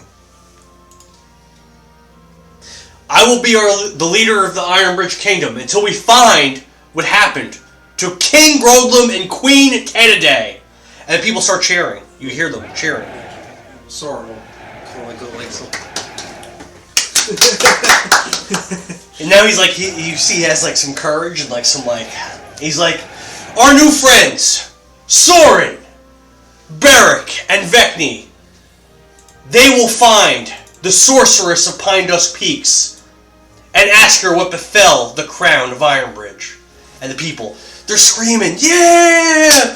Oh! And you hear, Sorin! Vekni! Bharrik! And they're going crazy. Sorin kind of like... He says, thank you guys. Thank you. Now... I gotta give you guys some extra XP for that. Of course. But I accept. no, another 500 piece. No, you went DnD! Game over! And you didn't die! I didn't die. I didn't get hit. It's supposed to be in the record. Listen. Watch this. I had fun. That's what matters. I was telling Jeff, we're actually talking about this last night. And I was saying how like insane detailed you get with all the shit that you prepare. Like ready for anything. Yeah. Like this. Like pages on pages of shit. Yeah. And it's a lot of fun. Did you at any point think, oh man, like am I just suffering gonna be for nothing? Well, so here's the thing. So I had considered, this is serious. I had considered that Sorin at some point would try to dispel the charm on Vess once he realized she was charmed. But I made it so it would be very difficult for him to do so. I knew portent was a thing, but I didn't know what your portents were. With 20 and 12. Still only 12. There's no way I could win. So I considered it. How did you know she was under a spell? So, in one of the very first weeks of us even playing Dance Campaign when we first started, we made it to a place called Queen's Grace, which is on one of the maps that Dance had. Big city. And it was very off from the second we got there, because there's all different kinds of races, all like living together harmoniously. It doesn't happen. It's not a thing in D&D. No. Yeah, racism is a thing in D&D. It's a thing in real life. So, I'll take a beer too while you're up. Oh yeah, sure. So while we're also there, I was with my sister Vess, who was a player just like you at one point, playing with us, and she found her father here. Okay, it's not my father; it's her father. We had the same mother, different dads. Okay. And he was actually supposed to come to Queen's Grace and kill the queen. And then we found him in the city. Not only did he never do that, he was overjoyed with the queen. Completely loved her, right? Everything that she did was just perfect. So we figured something was up right off the bat, right? And I forget how we found out. I think we actually found some magical gem inside Queen's Grace. It's her earrings. No, it wasn't just her earrings. I think it was some like powerful magic thing, and it's her earrings. It's her fucking earrings. And we were able to discern that like pink. Yeah. That they're pink, and Pink very, very powerful. And that this was causing like this whole area to be under her like spell, like a bewitched kind of thing. Okay. And that's when we're like, oh, that's why all these people live here, and that's why they're all talking about her, and that's blah blah blah blah blah. So when I met Vess, and she was talking about her highly of the queen, and that now she's going to marry somebody, that's not my sister. That's just not Vess. That's not who she is. She's significantly more. She actually does evil things. I'm an evil person. I don't do evil things. I have my own plan, right? She murdered a little boy one day, stabbed him in the spine. She did. Fuck that kid. It's my dick. She's an evil person. She's an evil person, and marrying some fucking dude in Queen's Grace, and that ain't her thing. So the second he's an evil dude. It's just not her thing. Power play. It's not her thing. So yeah, the second I saw her, I was like, oh yeah, no, you're not. This is not you. So now the whole pink thing. Are those slippers that I have related to all that?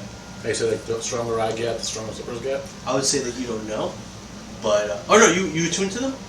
Yes. Yes. So those are all connected then. Yes, they're all connected. Fargus, while you were here, there are still members and followers of. God damn it, what's his name? Asakor. You must have them bend the knee to reclaim their loyalty in front of here, now in front of everybody, before they go back into the kingdom and start a coup. Fargus nods and he turns towards Brassstraw. And he says, Brassstraw, with these men follow your command now that Asakor is dead. And Brassstraw, again, his upper lip doesn't move, only his lower jaw moves. And he says, I don't obey these men. They do as they please. But I have no ill will towards you, Fargus.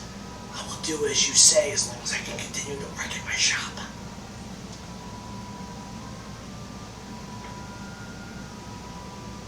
Okay, so have these men bend their knee and swear their loyalty to Fargus. He nods. And he gives a command with his jaw. Bend your knee to Fargus, so that you may live. And I would say half of them bend their knee, another half they attempt to turn and walk into the crowd. Can I see which half it is? Wait, so what did you say? Take your knee or live? Bend your knee and swear yourselves to Fargus, so that you may live. And half of them did, and the other half are turned. Where's the other half of the map? Let's do it like this. And these are all dwarves as well? Everyone's dwarves. They're all dwarves. The only non-dwarf we've ever met in Ironbridge was Bjorn. Is Cromwell dead yet? Or are you still... It's only been 1 day. He had 7 days. Let's say it's like this. These men and those men that spread off are trying to leave, and the rest of them bent the knee.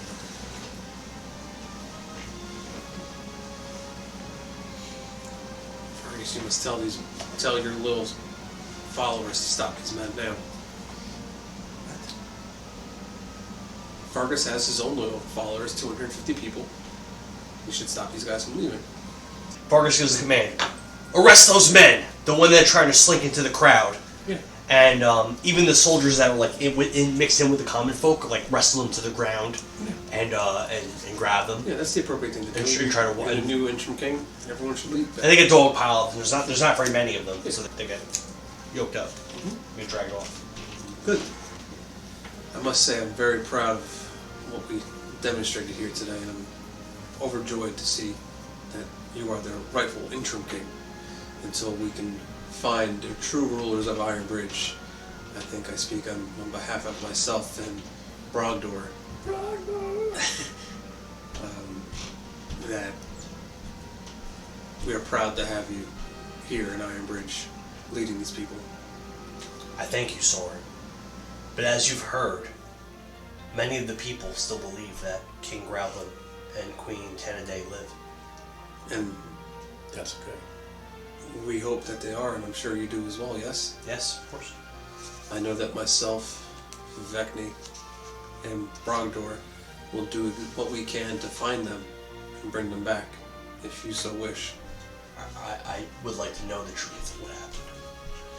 Where is the sorceress now? I believe she can tell us if they're alive. The Mage Tower is what they say. At the top of Pindos Peaks, where she supposedly lives. Well, our next mission then should be to get there. But we will need your help. What do you want me to do? There were a few things when we first got here we were going to do business with. And he was going to point to Africa, because I forget his name, the guy with the jaw. And there were some things in his shop that were... Assface. Told us we would have. As you know, from what we've already heard from these three who tried to get to the Mage Tower already, they told us just how dangerous it was and that we wouldn't be able to get there. We will need some of these things that we acquire, and we will go to the Mage Tower and speak to the sorceress and find out where your king and queen really are. He nods and he says, "For your good service and for the crimes that Asakor committed against our kingdom and our people, you have my leave to take whatever you want from his shops. Anything that you want is yours."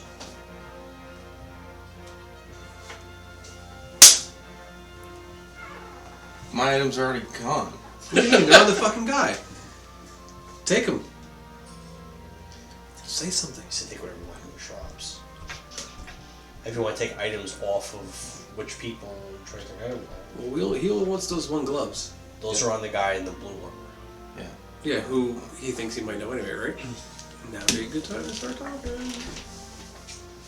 Listen, I don't need help with fucking playing D&D, but thanks. That's me. Yeah, that's me. Sorry. You stop talking. You got into this fight. I ended the fight. I like it. Yeah, you did. Alright, good job. Good for you. Vekni's gonna walk up to the tall blue knight. Sure. She goes, I believe you have something that belongs to me. Starts talking, and his voice is really muffled under the helm. You can't really understand him. Listen, I don't need a conversation. I need those gloves. They were promised to me. It's true, he didn't lie. Takes his hand. Grabs the helm. Pulls it off. And it's Trogdor. Yeah. I'm back. Twice my height. You see, this person's face is familiar to you. He has brown hair and a bronze skin tone. Is he missing his left ear? Yes. He's slender, and he's not human. He's a wood elf. He says to you, Tassel spent 23 years with Golden Tusk and his Rudy Poo candy ass. Golden Tusk disrespected Tassel. He overlooked Tassel. And just when Tassel Seabrave Star began to shine its brightest, he made you, Vekni, navigator of Tuskheart. The people asked, who in the blue hell is Vekni? It doesn't matter who the hell Vekni is.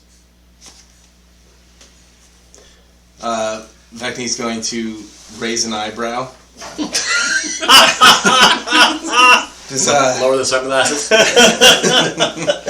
She goes, oh, so this is where you ran off to, little boy. In a mocking tone.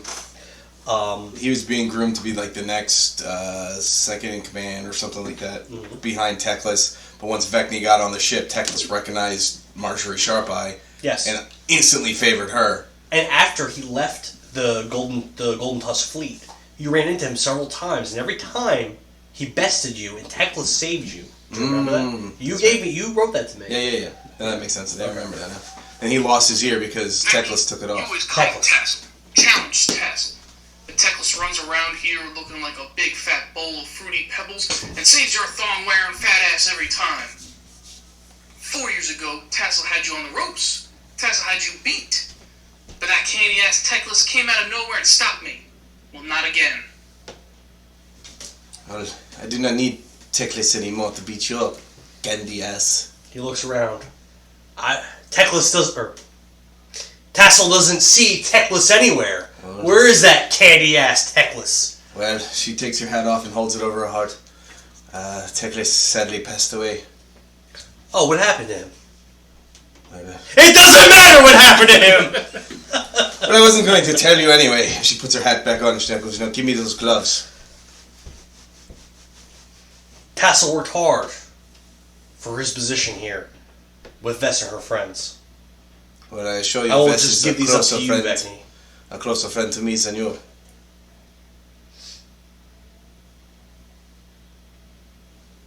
Can I be like, hey, put my axe to the head? Like, go on, give him up.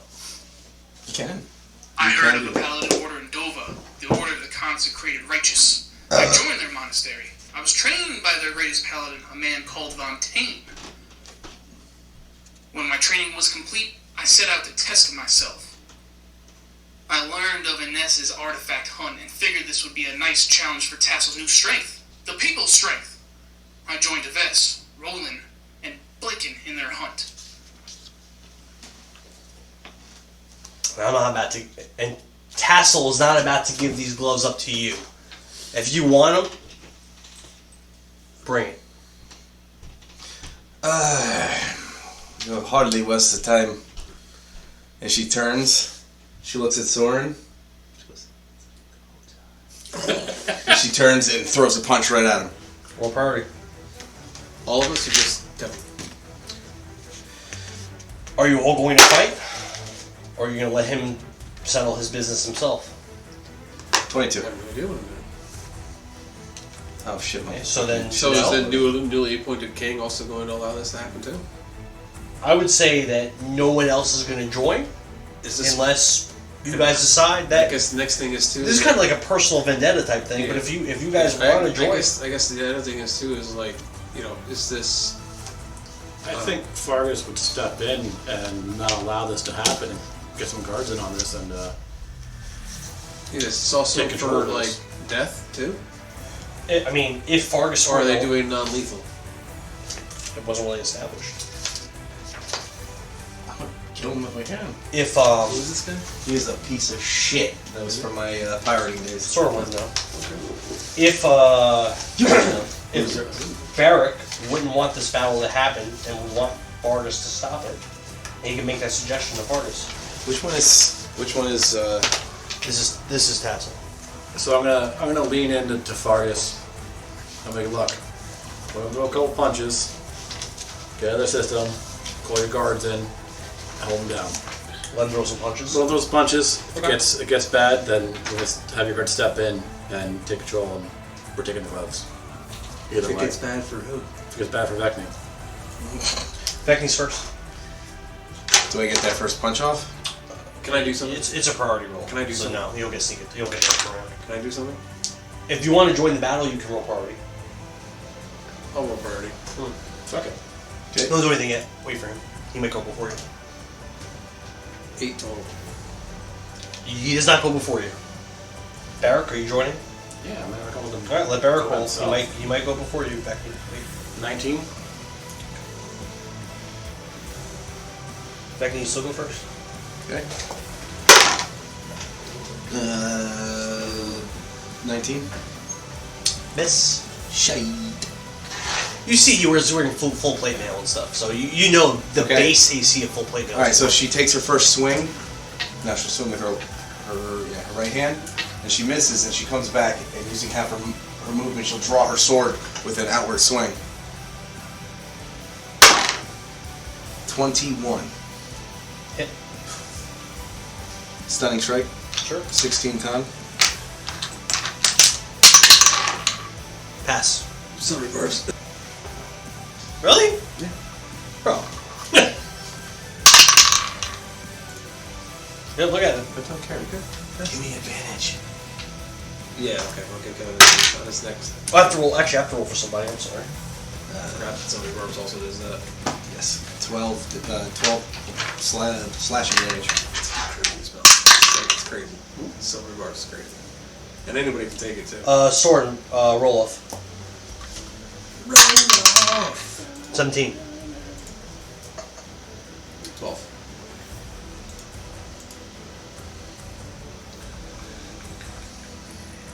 How much damage did you do, Kevin? 7 plus 5, 12. Can you imagine if he was like, what's your total HP? No!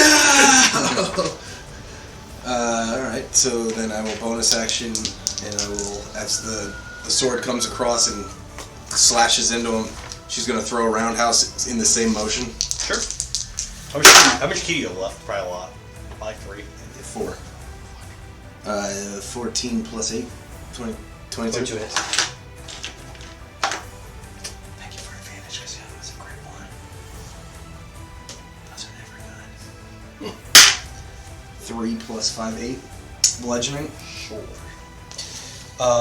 Tassel balls up his fist and tries to punch you.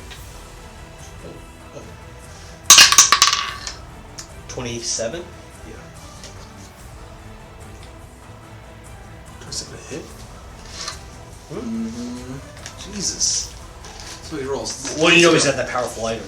His gloves are retarded. Is that all he has? Huh? I'm sorry. Is that all he has? I don't know. Hey, but if he has plate mail, you could use that, couldn't you? I had played Oh, you do. What's such better? 15 bludgeoning. Or, I'm sorry. No, I'm sorry. Oh, damn it. 9 bludgeoning and then 6 force. Next attack. Yep. 28. That. Jesus Christ. 5. Where? 10 force, 11 bludgeoning. So 22. This guy hits like a fucking Mack truck. Well, you know those gloves are powerful. Not sure. Okay. Alright, that's it for Tassel. Bharrik's turn. Yeah. Oh, fucking Brer. Who is Brogdor? I was gonna do lay on hands and just give him a whole bunch of HP back. You can do that. You have to touch. You have to be within 5 feet. Yes. Okay. How much would you like? Give it 30. I need it all. This guy hit me for almost all my hit life. Alright, so we'll give you 30. You knew those gloves are powerful. I know. That's why I want them. Because my punches suck. Okay. So when he punched you, every time, he looked like he grew healthy. No. Alright, so I'm gonna give him 30 HP. Okay. You, Vekni? Yep. Alright. Vekni heals for 30. That's one of my actions. Oh, fuck. The Constitution scores 20 when you wear them. How high is the stage off the ground? Just 5 feet? 5 feet. Christo moves 5 feet towards Vekni, and he says, Vekni, please, no. He's my friend. Don't hurt him. It's his turn. I'm not using my reaction. Sword. So, Sorin's gonna go like put his hands out like this and a wand in one hand. He's gonna be like, everyone, back up, back up. This is just between these two. Give them space. And when he does, he's gonna cast Polymorph on Vekni. To make her what? The giant ape. You got the ball.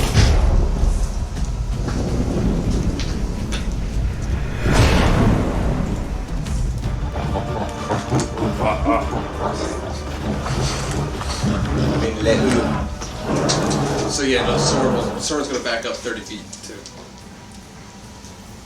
Vess.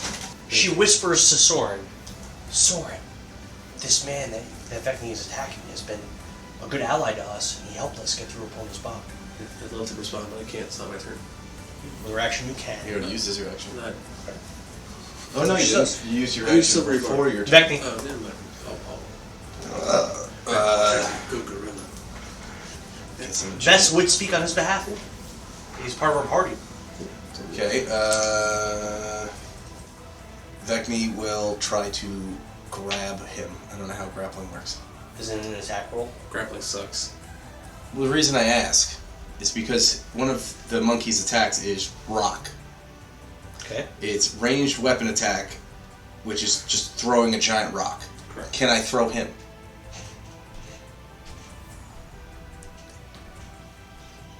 So you want to grapple him and then throw him? In the same turn? No. I have 2 attacks. But do you need to grapple to do I have it? multi-attack. Doesn't grapple use your whole attack action? When you want to grab a creature or wrestle with it, you can use the attack action to make a special melee attack and grapple. It's your action. No, it's If It's you're one able attack to, if action. you're able, hold on, let me speak. If you're able to make multiple attacks with the attack action, this attack replaces one of them. Oh, okay. Yeah. You want to try to throw him? How would you figure how far you could throw him and how much damage you do? How would that work? It's 50 to 100 range on a giant rock, So it's throw him 50 feet. So it's strength, athletics check contested by targets, athletics or dexterity acrobatics check. All right, we're gonna do it like this. This is how we'll do it. If you're cool with it. Critical. We'll do the grapple rules. See if you grapple. Mm-hmm. So we'll do contested roll, strength or dex against your strength or dex. No, if you succeed, you can throw him with the range of your rock thing. I'll let you do that. But then he'll have an opportunity to make a dex save, and if he succeeds, he takes half damage. Of the how far is it? 50? 50. The 50 feet and how rules. Where we have the 50 feet. Every 10 feet's a d6 bludgeoning. Oh. So it'll be a d6 bludgeoning for every 10 feet, or half if he succeeds on his save. And his save is going to be DC 10. So that's up to you if you want to do that. It's not going to be a lot of damage. Well, I'm going to try to grapple him first, then I'll figure if I want to throw him or not. What, you want to do a critical roll? Sure. Mine's +9. +3. You guys paid it. You got it. Yeah. So the monkey whiffs, and Angry Monkey then swings trying to hit him with a punch. Okay. 20, not critical. Hit. That's 3d10. Okay. Well, that's a lot of damage, right?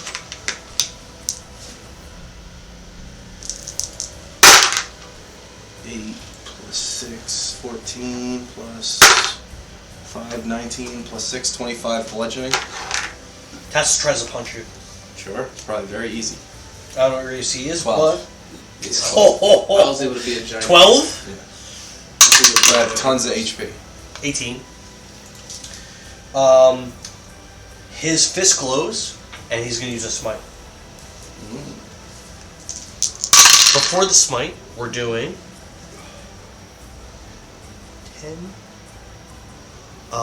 It's 19 damage, 9 of which is force.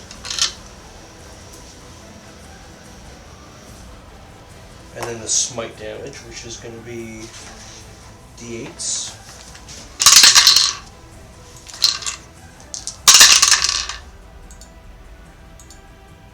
$13 radiant. Second attack. 28. Another smite. We're going to do 7 force and 9 bludgeoning. So that's, what, 13 more damage? How many attacks do you get? 2. Oh my god. 9 plus... At least a third of it. 17 radiant. And next up is Bharrik. And you and Kevin, I want you to understand too, Vekni and Tassel, even after Tassel left the Golden Tusk Pirate Fleet 17 years ago, you guys have crossed paths multiple times, and every time he beat you, beat me. Yeah. But then Teclis saved you, but Teclis is dead. I know. That's why I want to kill him. So I have to touch him. How far are you? Right next to you. You giant hairy. He's the big one. This is Kevin right now. So I'm technically in front of Fargus. I'd say you're within 5 feet of Vekni. If you wanted to do something that required touch, you could. Alright, so I touch him, do cure wounds. No, it's not going to do you much good. 3. Yeah, it's typically like that. It's really for like picking someone up. Yeah. Should I bother with sanctuary? Should I bother with No, sanctuary? don't worry about it. No? Alright, I'm going to hop on my horse and back up a little bit. So Christo once again says, Vekni, please don't hurt him. He's basically my master. And then sort of. Sorin's just going to say, everyone stay out of this. It's just between the two of them. Bestiash once again whispers to Sorin. She goes, thanks for not interfering with this. I hope neither of them get hurt. It wouldn't serve our purposes. Okay. Fargus looks stoic watching the battle. Vekni. Alright, I'm going to try to grab this motherfucker again. Okay. Contested strength? Oof. That is a 1. Just Or plus is that a 3. 7? So 12. Damn it. So he wins. Missed again. Alright, so he swings again. This guy's still crafty. And then Lithe. The giant monkey will try to punch him again. Sure. That hits. Of course, I can hit on the fucking You punches. want I to do can't any of grab. your monk stuff? I will now. I want to pick him up. I forgot that I can do it. I'm going In the to... 8 form, he can use his... I can use... Yeah, I can still use that. Okay. So I'm going to stunning strike. Sure. DC what? 16? Con? Yeah, he can probably pass that. He's a high con. He is a high con because of the item he has. Passes easily. I don't have to really explain it, but every time he punches you, he looks healthier. I know. So you want to know something like crazy I found out? What's that? With this disintegrate, you know, it's called disintegrate, right? If you have less than 100 HP, you're just dead. Yeah. So if you polymorph something... and then 24 bludgeoning. Ooh! Really? Yeah. Damn. 3d10s. That's a lot. And then cast disintegrate on it. And then monkey It will dies. crash through here. Yeah, that's fine. And then get down here. So he's face to face and he just goes... just like slobbering shit with these giant monkey fangs in his face. Can I circle around you? And you can use your reaction to turn. He's large, right? Yeah, so it's and going to use most of your movement to get around me. He's still going to try. 5, 10, 15, 20, 25. So he's going to try to flank you and attack. You could use your reaction if you would like. Yeah. To face him. No fucking... You're already going to smack... Well, yeah. I don't need to give you advantage. Wait, you wouldn't be... He's not going to miss anyway. You're not behind me. Isn't he? I mean... It seemed like he was. This would be directly behind me. Oh, he can't. He doesn't have movement to do that. Oh, so he's not even behind you. So I guess you don't have to worry about it. Okay. First attack, 13 does not hit you, right? Or does it? Oh, it does. He's gonna smite, but he doesn't have a lot of smites. The whole idea is obviously for you to use up all this shit on a giant monkey. And when you kill the giant monkey, He has to. Kevin's just and then He Kevin's has just back. I mean, essentially, it gives Kevin an extra 157 hit. You helped him tremendously doing that because you'd probably be dead already. Probably. I told Kevin I wanted to turn him into a T-Rex. He's like, no, do the ape. Yeah, okay. He took 23 damage. Second attack. You smited me again? He smited you again. Probably will. It can attack. 18 hits you. What's your plus to hit? 11? No, I'll tell you. I'm just asking. It's a number. Thank you. I don't... should I keep smiting? How hurt does your monkey look? Halfway. Hey. Dude, 157 hit points. You know that's more... Yeah, I'm gonna smite. Dude, that's more hit points than me, Kevin, and his character combined. I'm smiting. 59. I have less than you. And he probably is over 60. 64. You're taking 21. You're taking 21 more damage. Another smite damage. All right, so you're killing 2.5 of us. 26 more radiant. The life drain is like huge right now for Castle. Does he? How much does he heal again? I mean, I know the. It's the force damage. He heals for the force damage. Does he just deal 26 force damage? No, that's radiant. Oh. No. Does he look hurt? Oh yeah. No, does Tassel look hurt? I would still. No. I would still not interfere until. He's been getting back lots of This is HP. just between the two of them, so you do whatever you want, though. So far, no one's helped on Tassel's behalf. I didn't ask to be polymorphed.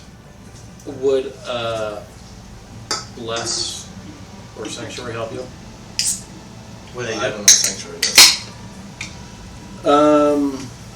You ward a creature within range against attack until the spell ends. Any creature who targets the warded creature with an attack or harmful spell must first make a wisdom saving throw. On a failed save, the creature must choose a new target or lose the attack or spell. I mean, yeah, because if he fails to save, he can't attack me. But he attacks someone else. If he goes to attack someone else. Well, he has no reason to attack anyone else. How long does that last for? Only a minute. So for a minute, I can't attack her? No, you'd have to make a wisdom saving throw on your turn. But a wisdom, it'd be a wisdom 13. Oh. And a bless would give me a d4 on attacks. Or saves. I think that's worth doing. Yeah, if you can do blessing, just do that. Bless or sanctuary. Either one. Which one would you like? Which one's sanctuary? Sanctuary makes him have to make wisdom saves. Yeah, exactly. Alright, so I'll cast sanctuary. You're friends with Vess, he's following Vess. You're within 30 feet of me, right? Yeah. Yeah. Alright, so I'm going to cast sanctuary on him. Okay. Do I have to roll? Do I make a save now or no? Hold on. You ward a creature within range against attack. No, still until the spell ends. Any creature who targets the warded creature with an attack or a harmful spell must first make a wisdom saving throw. So not until I try to attack him? Yeah. Okay, fair enough. Every time I try to attack him or just once per turn? It just says... Every time I try to attack him? Yeah. It lasts for a minute. Wow, that's strong, actually. It's way stronger than you made it sound What like. level spell is that? Every time I attack. Wow, it's a level 1 spell. It's actually really strong. Yeah. Nobody ever talks about it. No. Every attack. So basically, if he tries to attack him or every casts a spell, attack. he has to do a wisdom saving throw first. So not every turn. If he fails, on a failed save, the creature must choose a new target or lose the attack or spell. The spell does not protect the warded creature from area effects such as explosion. So in this situation, it's really good. If there's a situation like where all of us are around a creature, well, if he doesn't attack you, Then sure. Well, then it just goes to somebody else anyway. Sure. But right now, it's really strong. So like this is like you as a mainline fighter, right? You would put it on yourself, and then you go right up to their face, and then Vekni and I aren't near him, and then if they fail it, they can't attack you, but there's no one else around him, so he can't attack. That's how you really. How big is your ape? It's large, or is it bigger? Large. So someone medium could try to grapple it. I don't think you can grapple one. Huge. Oh, it's Something no. Huge. All right. So I mean, Christo. Hold on a second. Before I could technically do bless and sanctuary. You can't cast 2 spells.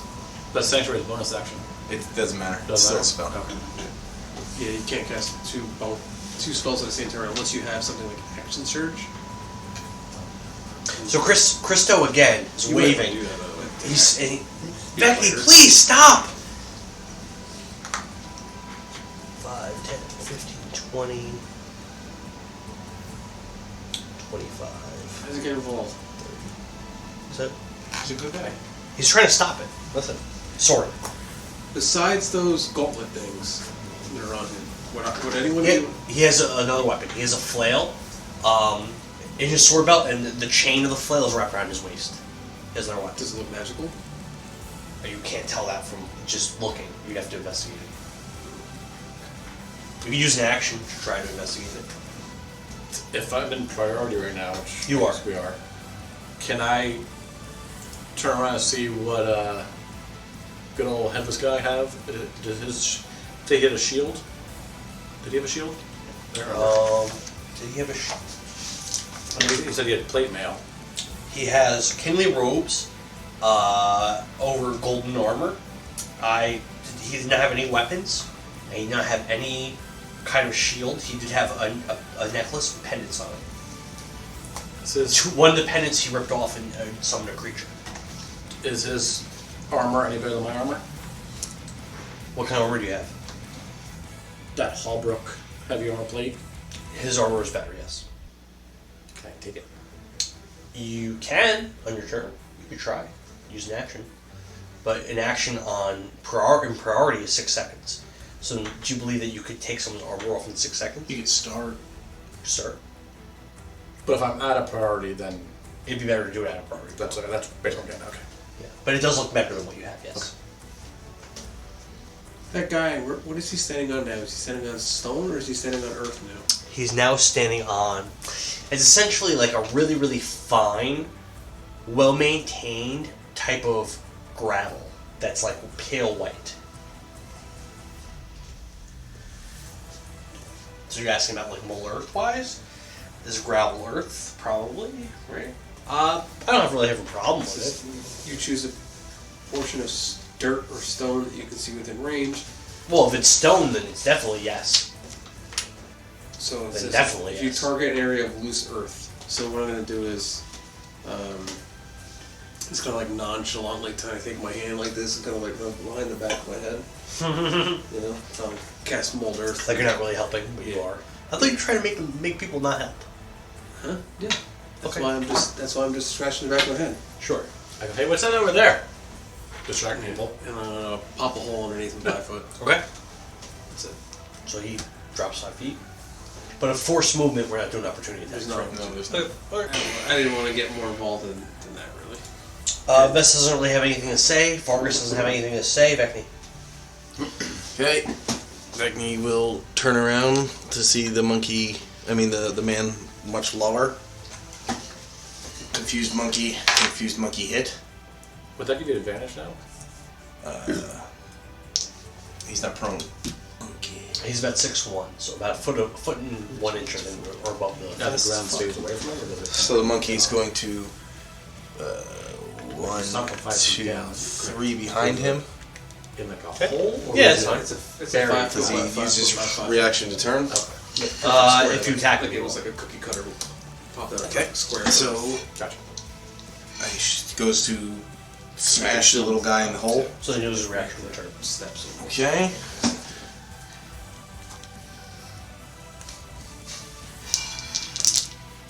Hey, what if the huge animal just stood on top of the hole And poop. He can still punch me. He's still attacking But me. would he able to get out? It's With it dead? Yeah, I mean, you'll be able to get out. He's 15 foot by 15 feet, isn't he? 5 feet. 28. No, his character is 15 feet by 15 It feet. would be a struggle. And you're not allowed to move through creatures, correct? If it's dead. No, I'm saying, but as the creature stands, he wouldn't be able to just walk past it. No. So he would essentially be He'd have to kill it. Which he's trying to do now. He'd be stuck in a hole. They have to kill it. It's kind of interesting though when you think about it. Yeah. If like for some reason he couldn't try to attack it because of the spell, he's kind of stuck. 16 plus 6, 22. Bludgeoning. Yeah. That's the idea. Oh, what? What was your roll to attack? 28. Oh, yeah. 19 plus 9. Yeah. 22 bludgeon. Yep. And then the monkey will run back this way. Alright. Oh, were you looking behind him? Yeah. How? Really? He can step 40. over I got 40 movement, and technically I could probably just step over you. Alright, you have advantage. That's fine. I think it makes sense. Yeah, just think of an angry monkey like running around. Which no, that's fine. Let's roll. 16 plus 9. Yep. 9 plus 6 plus 2. 17 plus. So 23 bludgeoning. Okay. How's opportunity attacks when your back's turned?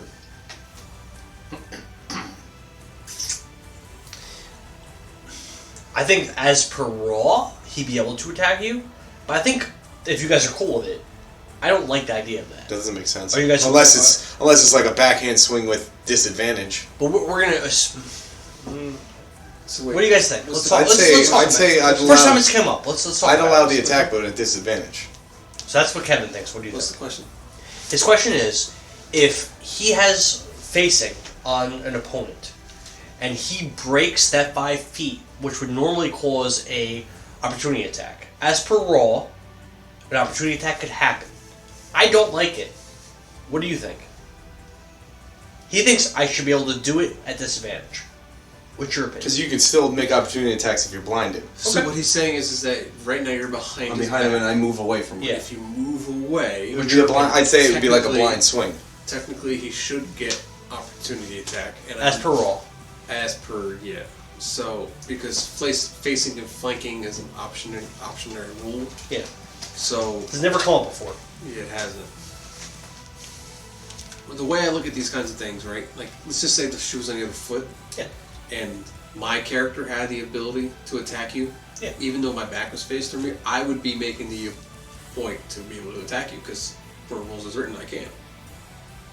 Yeah, but he's talking about what makes sense. Going forward, whatever rule we decide right now, I want to use going forward. This has never happened. So, do I think we going should? Forward, how do you I think do we this? should? Yes. Okay. Do I think it should be disadvantage? Because in our system, we use facing and flanking. Yeah. I would say so. Okay. Unless he wants to use a reaction to turn around. He can't use that many reactions. Because you could make that claim. Alright, fine, you're going to leave. I'm going to use a reaction. I'll spin around. Can't. And now, so in this particular instance, roll disadvantage. Keith, what's your opinion? I agree that if you're trying to start away, I mean, you could technically just flail your arm back and kind of hope for the best. But yeah, I agree with disadvantage. Because in our thing, Unanimous. because we can use reactions to turn around, if he had the ability to turn around, Then he could get it full. But he can't. But he can't. So, he still has the ability to attack, correct? But it should be a disadvantage. Want to do a critical roll on this? I trust you. The plus is 10. So. Figured much. Oh, oopsie. So you need a 2 or a 1, so I'm pretty much fucked. Why are you trying to leave in? Where are you going? It's a miss. Ah, that's a crit 1! He drops his gloves. Breaks his sword. Can't drop his gloves. Alright, so he's gonna, Breaks his sword. the monkey has climb speed, so she's You want me to roll the d4 though? No, because I don't want those gloves to break. The monkey climbs up on the rubble. You probably should roll the d4, no? Imagine. Whatever. Doesn't he have a sword and a flail? He's not using it. We're gonna roll the d4. Hopefully he falls prone. No. She uses the rest of her movement to climb up onto the rubble, so I'm out of range of him. Because she has a 40-foot climb speed. So it goes break. The gloves could break. We'll do a critical roll for the d4. I like the critical rolls. Well, I rolled it That too. sucks when your weapons break constantly. Broken 2 swords. These are magical. It's 2. I don't know either. Let's see. Drops it. Can't really drop his gloves. Oh, but if they could break, then they'd break? You can drop them. Can't really drop them. So that's how it works? So He they goes so like they can this and swings and they go... So they, So both of them? So I just to get this straight, they could be broken, but he can't drop them. I would say, so possibilities, falls prone, breaks them. I mean, two of them are drop them. One's break, one's full prone. So I'd say falling prone and breaking makes sense. You can't really drop your gloves. I agree with that. You can't drop gloves. They gotta do something. Nothing happens because of the roll. That's fine. I mean... That's fine, because if you rolled a 4, nothing would happen. Okay, so you're up there? Because you're the third person. You know, we're, like you said, fantasy setting, rules are rules, and rule as they fall off. You're saying they're tight gloves. Yes. Which, whatever, you can make them say they are. So I would say they're either, they're falling off, or I say fall prone, because... That's one of four choices. Because there's no damage being done with the gloves falling off, there's no damage being done if you fall prone. So it's kind of, in a sense, an equal thing. But if you roll the 2, it says fall off, then they fall off. Hold on, let me see where they go. On the 2, Kevin, you would choose where they fall within 10 feet of Tassel. Alright, then I guess 10 feet right there. Why don't you use Because this? he was swinging at me. Why don't you use this? Where is it? Dan, why don't you use this? Why? There's a What? grid. Well, 'cause depending on Okay. if you roll a d20, or sorry, a d12, it'll point in the random direction that they fall in. The target gets to choose it. Oh. That's what the 2 is. Okay. This says target chooses. Oh, So that was your turn, right, Kevin? Mm-hmm. Alright. So it's Tassel's turn. So we did all that. He's gonna walk 10 feet. He's underground. He's got to climb up first. Right. So half his movement. Fine. Half his movement. And then half his movement to pick it up. Yeah, you can do that. Then he has it back, and that was his whole turn. Can you put them on in the same turn? Okay, no. It would take half his movement to put him on. So no. Alright, so there's value there. Sure. And he can't heal. No, he can't do anything. Crystal's turn. No, I'm sorry, Bharrik's turn. Because I really needed to not get hit. He was going to hit you. I have 28 HP. You would have down. Yeah, but no, but you just turned into Vekni. I know. Vekni's probably Vekni- almost full HP. Almost, but having a 23 AC doesn't matter. So he doesn't have the gloves on, we could try to attack him. But then he could get the gloves on and just fuck us all up. If we don't kill him by the time the turn comes around. Well, I'm trying to stay out of this for multiple reasons. One, Best doesn't want you to do this. yeah. Two, this is more like Kevin's backstory stuff. You know, like I'm not gonna let Kevin die. You know, but up until that point, this is like his character kind of doing her thing. Okay. So I'm trying to help out in ambiguous ways. Does he look? He probably doesn't look hurt at all. Right now, where you have him, he does look a little hurt. This is the lowest you've had him by far. Well, just and he wasn't able to regenerate hit points. I don't want to kill him. Yeah, then you have to click. He looks like he's about to die. Because you can't fight people and then say non-lethal. So basically, you knock him out. Yeah, so when they get to 0 instead of dying, they go. Which is why I asked that in like the beginning. Alright, so I'll yell over the big giant ape. Can you hear me from where I am? Sure. Yeah, oh yeah. Wait. Giant ape, you need some help over there? Or you got this? He used reaction to answer you, but I don't think Giant Ape speaks common. I don't understand it. Yeah. Oh, you can't understand. Oh. Even if he could, he had to use a reaction. Do I get the animal's intelligence and shit too? But can you speak common? Also, do you want to use your reaction to answer? Okay. So like you're still Vekni, but you're not Vekni. There's just an angry monkey on a pile of rubble. Yeah. Okay. Like there are claims that like the angry monkey. Did you see Kong versus Godzilla? I didn't see that. Did you see the reviews? I mean, not the reviews, the trailers? I think so. Where Kong is like, he's just roaring down at the water from the side. That movie. The movie's awesome. It's great. So good. It's just mindless. It's so bad. Just ignore all the human parts. Yeah. It's so fucking stupid. Miley Bobby Brown's just like, these people are evil. But then it's Godzilla versus Kong. So good. Who cares about these fucking people? So good. But when Kong's just like, just screaming at Godzilla in the water, that's what she's doing up on that cliff right there. Okay, so we'll let it play out then. Yeah, and Godzilla in the end just tells Kong what's up. Yeah, he's like, fuck off, dude. Yeah. It's like, you never even stood a chance. He's like, you hit me once. I mopped the floor with you every time. You needed an axe that was made out of my... Yeah, that was my ass that you hit me with. Now, I wonder if that was his or an ancestor of his. Oh, I'm sure it was an ancestor. I think they've been fighting for... Yeah, but Godzilla could be millions of years old. Could be. I don't know if the whole kaiju lore. Did you finish your turn? Yeah, I'm staying back. Okay. After Bharrik, it is Christo's turn. Christo is going to descend. He's going to have his movement to descend this this thing here, and he's going to put his hands on. If he's getting involved, it's about to get real. He puts his hands on Tassel's back, and you can see Tassel looks a little bit healthier. Okay. Just a little. Now it's her game. I mean, it's obvious I didn't transform myself into a monkey. Actually, They don't know that. That's true. I guess it isn't obvious. I mean, wait, reaction, he says... Did he cast a spell? Use laid hands. It's not a spell. And he's gonna say, with his free action, he's gonna say, I just want you guys to stop fighting. There's no reason for this. Oh, there's reason. After Christo, it's Sorin's turn. And his health regenerated very minimally. So Christo's not strong. Yeah, of course not. He could only probably be a level 1 or 2 at this point. Very weak. So Tasha's mind leap is visual, so what I'm going to do is see him. So, what I'm going to do is just tell everyone, hey, listen, everyone stay out of this, and you... Where are you? Over there. Where? I think he just fell over. Yeah. When he turned into an ape, he kind of pushed everybody off the fucking thing. Oh, so you were like here. I'm laying on the ground, technically, but I'm not. Okay. I'm not. What's the range on that? Can you ever reach Tassel? 90 feet. Yeah, okay. Yeah. So, I'm going to tell everyone, listen, hey, like I said, everyone stay out of it. Stay out of it. Especially you, little one. But I'm going to cast it anyway, and it's just visual, so I'm not going to make any kind of semantics or any of that kind of stuff. Okay. So, intelligence 16, save. Oh.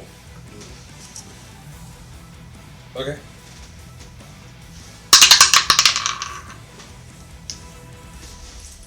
Exactly 16. Exactly 16? Hold on a second. And then I'll use my last silvery barbs on it. Well, I'll use my last first level spell. We trust you, man. It's a crit. Crit fail. Crit pass? Okay. Well, you passed out of the way. So on a successful save, the I like target takes half damage. So you're going to take half damage. Okay. But it's no bad effects. How much? It is. So 5. Kind of damage. Psych. So, yes, 5 psychic damage total. It was 10. After Sorin's turn, it is... So Vess whispers to you again. She says, "Brother, please stop. I don't want them to fight, but don't interfere." Stop what? I use my reaction. Oh wait, no, I can't. I already used the thing. You use your reaction. I used my reaction for silver barbs as a reaction.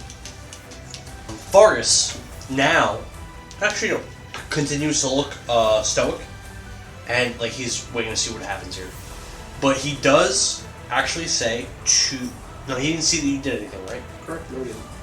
He says to Christo, he says, "Boy, stop interfering." Christo uses his reaction to answer Fargus and says, "Okay, sorry." Vekni. Alright, I'm gonna throw a rock. Yes. Super powerful. Can you do it at point blank? Or not point blank? Not point blank. I climbed up a little thing. He only gets one rock for that. I'd multi-attack. It's only I think there's a recharge. Yeah. There's no recharge. There's no recharge, but instead of 2 fist attacks, he gets 2 fists or 1 rock. Okay. Throw hits hard. 17 plus 9. Yep. It's a fucking... Yeah, 76. 76. 76. Wow. 5, 5, 6, 5, 5, 3, 2. 31 plus 6. 37. He looks fucked up. Kind of. Bonus action. She's gonna rear up and just beat her chest. And roar again. Spittle just going everywhere. Hassel's turn. So he use half his movement to put the clothes back on? Yeah. Yep. Have his movement to put the... Hold on. Maybe not.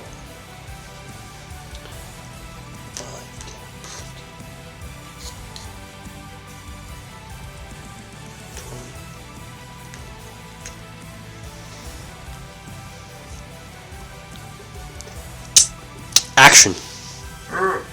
Take his hands, he's going to touch himself in the chest. Blows. He's going to use lay of hands. Wait, spell? It's lay on hands. Lay on hands. And now he's back to full health. Maybe. No, I think he is part monk, I think. He looks much healthier.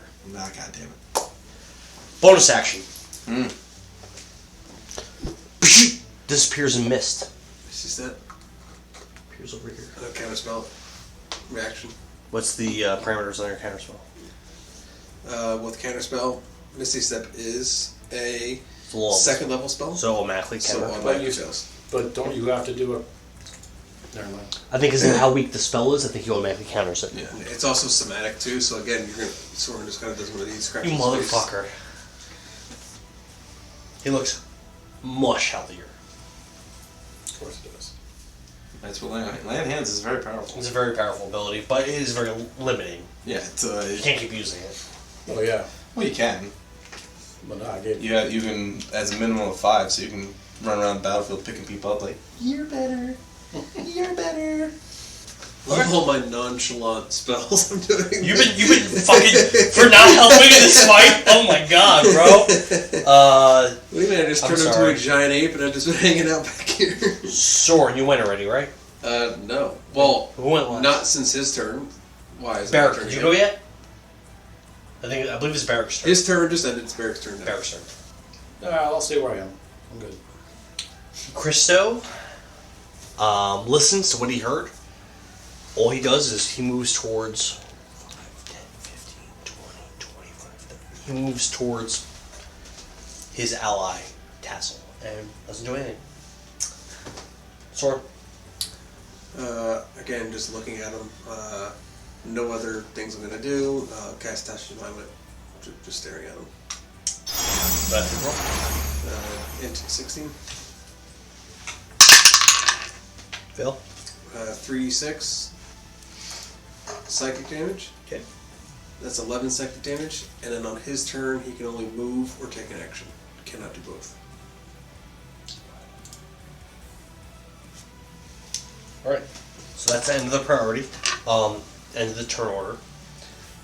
Someone new is going to join the priority. Top of the order, so they have to roll their priority to see if they even see where they go. Alright. Vess is going to again whisper to her brother, "Brother, please. This person is useful to us. There's no reason for you to kill him." Okay, here's just lost 4 points. Vekni. Rock. Let me see. We're in range. Tassel looks very healthy. 4, 5. Yeah, that's in range. It's the fourth quarter. 1 minute left to go. You take a big 16 plus 9. 25. Yep. Oh, there's a lot of ones in that one. 19 plus 6. 25 bludgeoning. Okay.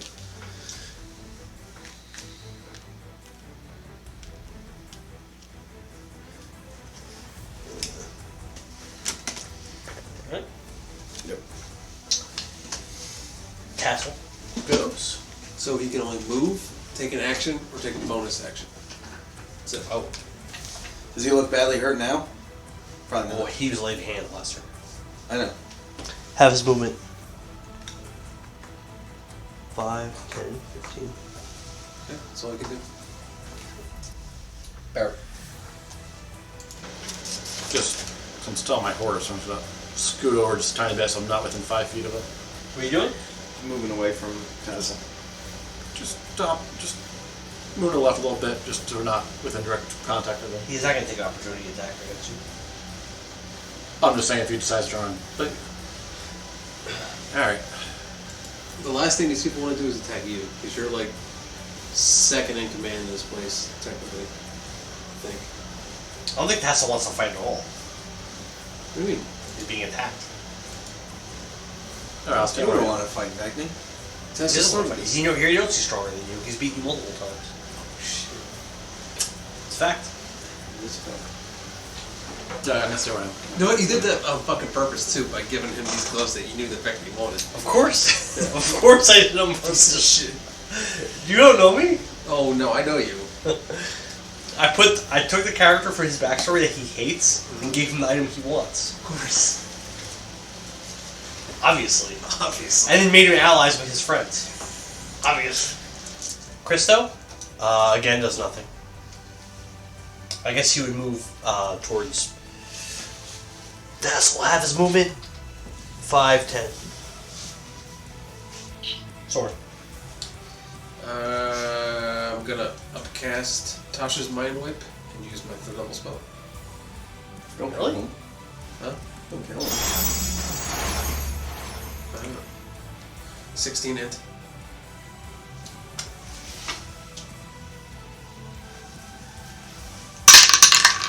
Yeah. 3d6 psychic. 10 psychic damage. And then again on his turn, he can only move, take an action, or take a bonus action. Yes, he's just been pretty much running away. Yeah. Vekni just keep throwing rocks. Vess Just don't miss. is going to play some music on her flute. So this really pleasant song is played on Vess's flute. Sorin, do you have any damage on you? If she starts healing, I'm gonna be so fucking mad. I do not. Do you have any damage on you, Vic? Oh yeah. You regain 8 HP. Exactly 8. Do you have any damage on you, Bharrik? No. Tassel looks like he gets a little bit healthier. Fargus again says nothing. So that's what you did? You rolled Vess into this so she can start healing people? Like it. Motherfucker. Moves. 5, 10, 15, 20. Puts his hand on Tassel's back. God damn it, Dan! making your minor there. Sorry. Why is he helping him and not us? We literally like. He doesn't want you guys fighting at all. And he even says with his reaction, I just want to find my brother. I don't want you guys to fight each other. And he's going to cast a spell. He's going to cast Word of Recall. Blanken and Tassel. This green aura surrounds them. And they both disappear. Counterspell.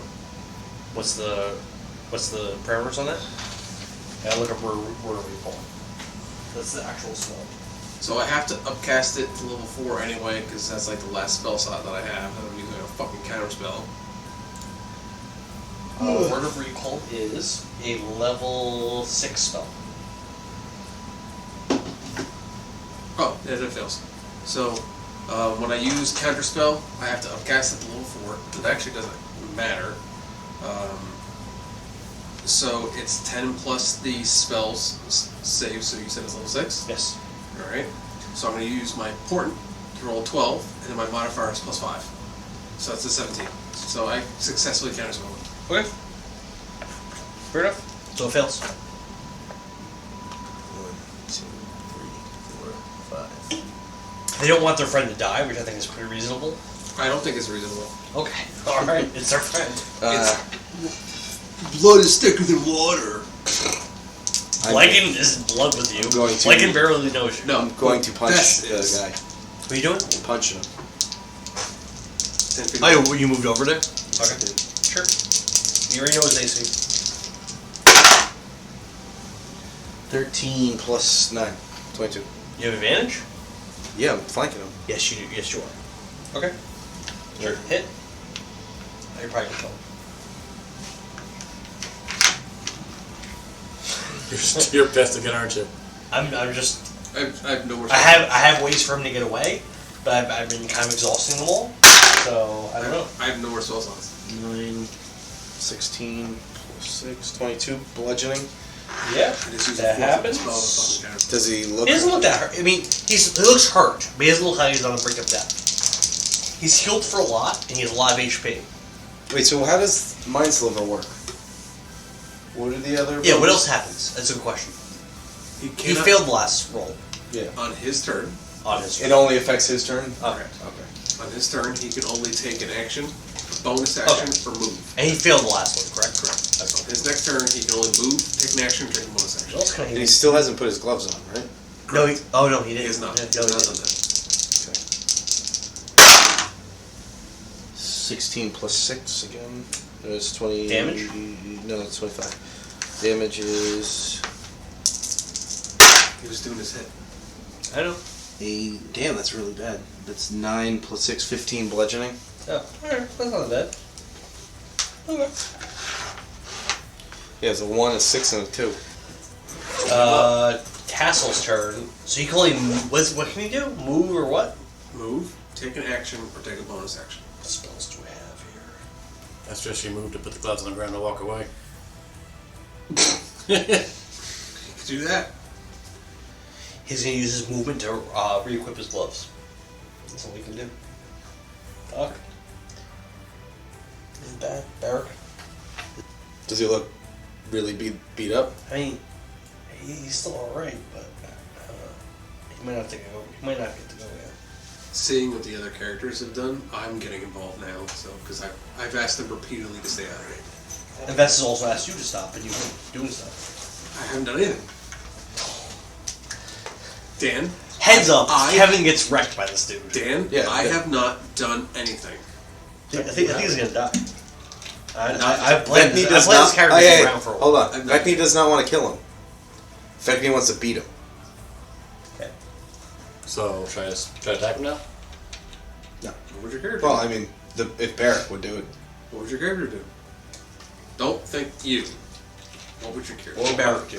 Would Bharrik honor their duel, or would he jump in?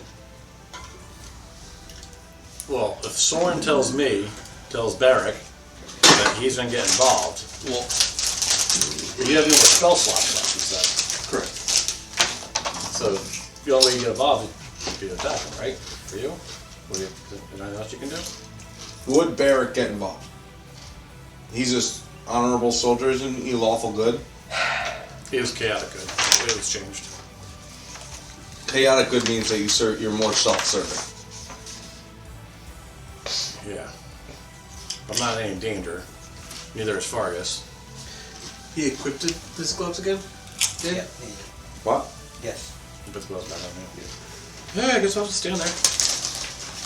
No, do what you would do. Don't not don't not do something because you feel pressure. In the eyes of Bharrik, there's no immediate threat against him or really Fargus. Or Fargus has done nothing. Right. He's watching. Yeah, but I'm still protecting him. It's Christo's turn. Will Christo do something here? He was told not to by Fargus directly. And myself. Not that that means anything. Yeah, but He's kind of a bitch. I'm gonna say, as much as I want him to jump in, I feel like he wouldn't. So, he's not going to. Sorin? He wouldn't even fight to save his family. Why would he fight to save this guy? You trained him, and apparently he's got some kind of training from Tassel. The cantrip, Mind Sliver, which is just visual. So again, just looking at him.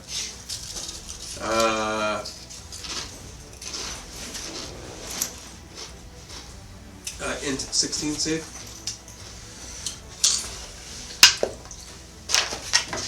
Fail. So 2d6 psychic damage.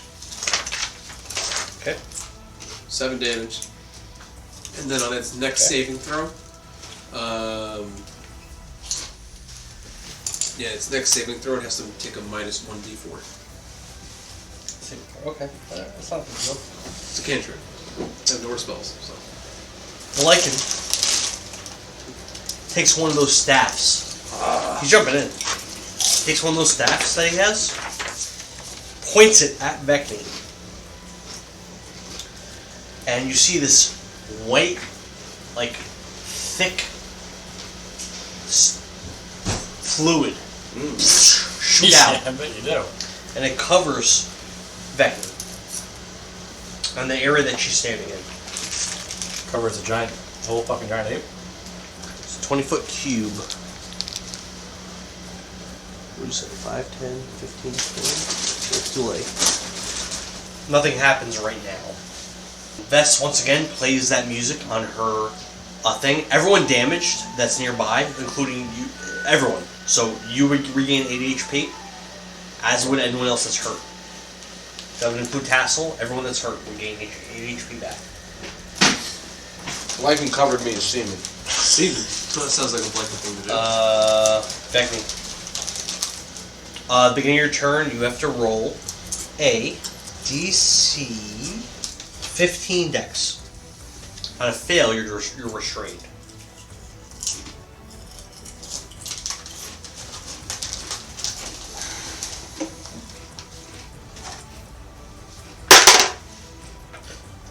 $14 plus 2. You're good. Your difficult terrain as long as you're within that cube that I spelled out. I'm gonna hit this stupid fuck. Okay. Crit 20. So that's 30 plus 6, so it's 36 plus 9 plus 5 plus 7. So that's 21. 36 plus 21. 57. Describe it. Non-lethal. So she's going to knock him out, slam down on him, and then grab him by the leg and do the Hulk Loki thing.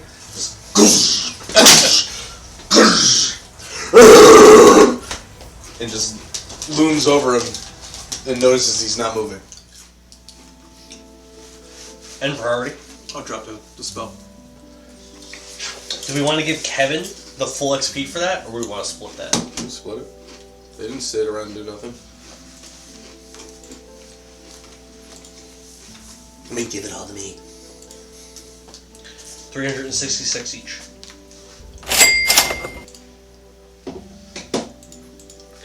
Alright, I think we can end the session on that. On Kevin defeating Tassel. Wait. 360? 366 apiece. Vekni's going to saunter up to him. Lean over. He goes, "You didn't win this time, bitch." And she'll pull the gloves off his hands. He can't stop you. And She'll look over at Christo. Like, we have old history. And she'll turn and walk towards Sorin. While we're here, too, the headless guy. Yes. I'm gonna take his necklace. Okay. I don't know what it does. There's still 2 vials on it. I don't know what it does, but I'm gonna take it. I know it's magical and property. I'm gonna take his everything. Whatever I can. You sound like so. my girlfriend. Asakor also had it's basically full plate mail, which you didn't have, correct? My plate mail is AC 18. So he had 20. He has 20 AC. You had scale mail, I thought, right? No, I had plate mail. You sure? With that. Isn't plate mail 20 AC? I have no idea. The Holbrook one was only 18. Yeah, you had some weird. Your Holbrook. Yeah. You have regular plate mail. It's 20 AC. Negative. No, that's what you have now. If you took that from me. Okay. It's golden. It's not magical. It's golden, and there's blue robes over it. It's covered in blue robes, and it has a 20 AC. That's what its face is when you wear it. Well, yeah, it's 20, and then you also get a modifier too. I think with heavy armor you don't get modifiers. I think you just get that straight 20 AC. Yeah, you just get a straight AC. What you're thinking of is when you add dex modifiers. Yeah, it's medium and light. Yeah, exactly. Is it no shield or anything? He didn't have a shield. He didn't have any weapon or shield. Yeah, we'll tell us more later. He's a spellcaster. He never went, so you didn't see what he could do. He literally never got his turn. Tassel got to use all of his abilities and fight. That was like he got to do everything he could do, and he still lost because you guys all joined in. No, we didn't. Yes, you did. No, we didn't. Yes, you did. No, we didn't. Straight up, Kevin gets destroyed by that dude. He gets fucking walloped by that dude. I honestly have no idea what you're talking about. That guy's beating Kevin's character in Kevin's own backstory that Kevin wrote. That guy beat Kevin over and over and over and over again. Not today. With your help, no. Well, I didn't know. I don't know what I'm talking about.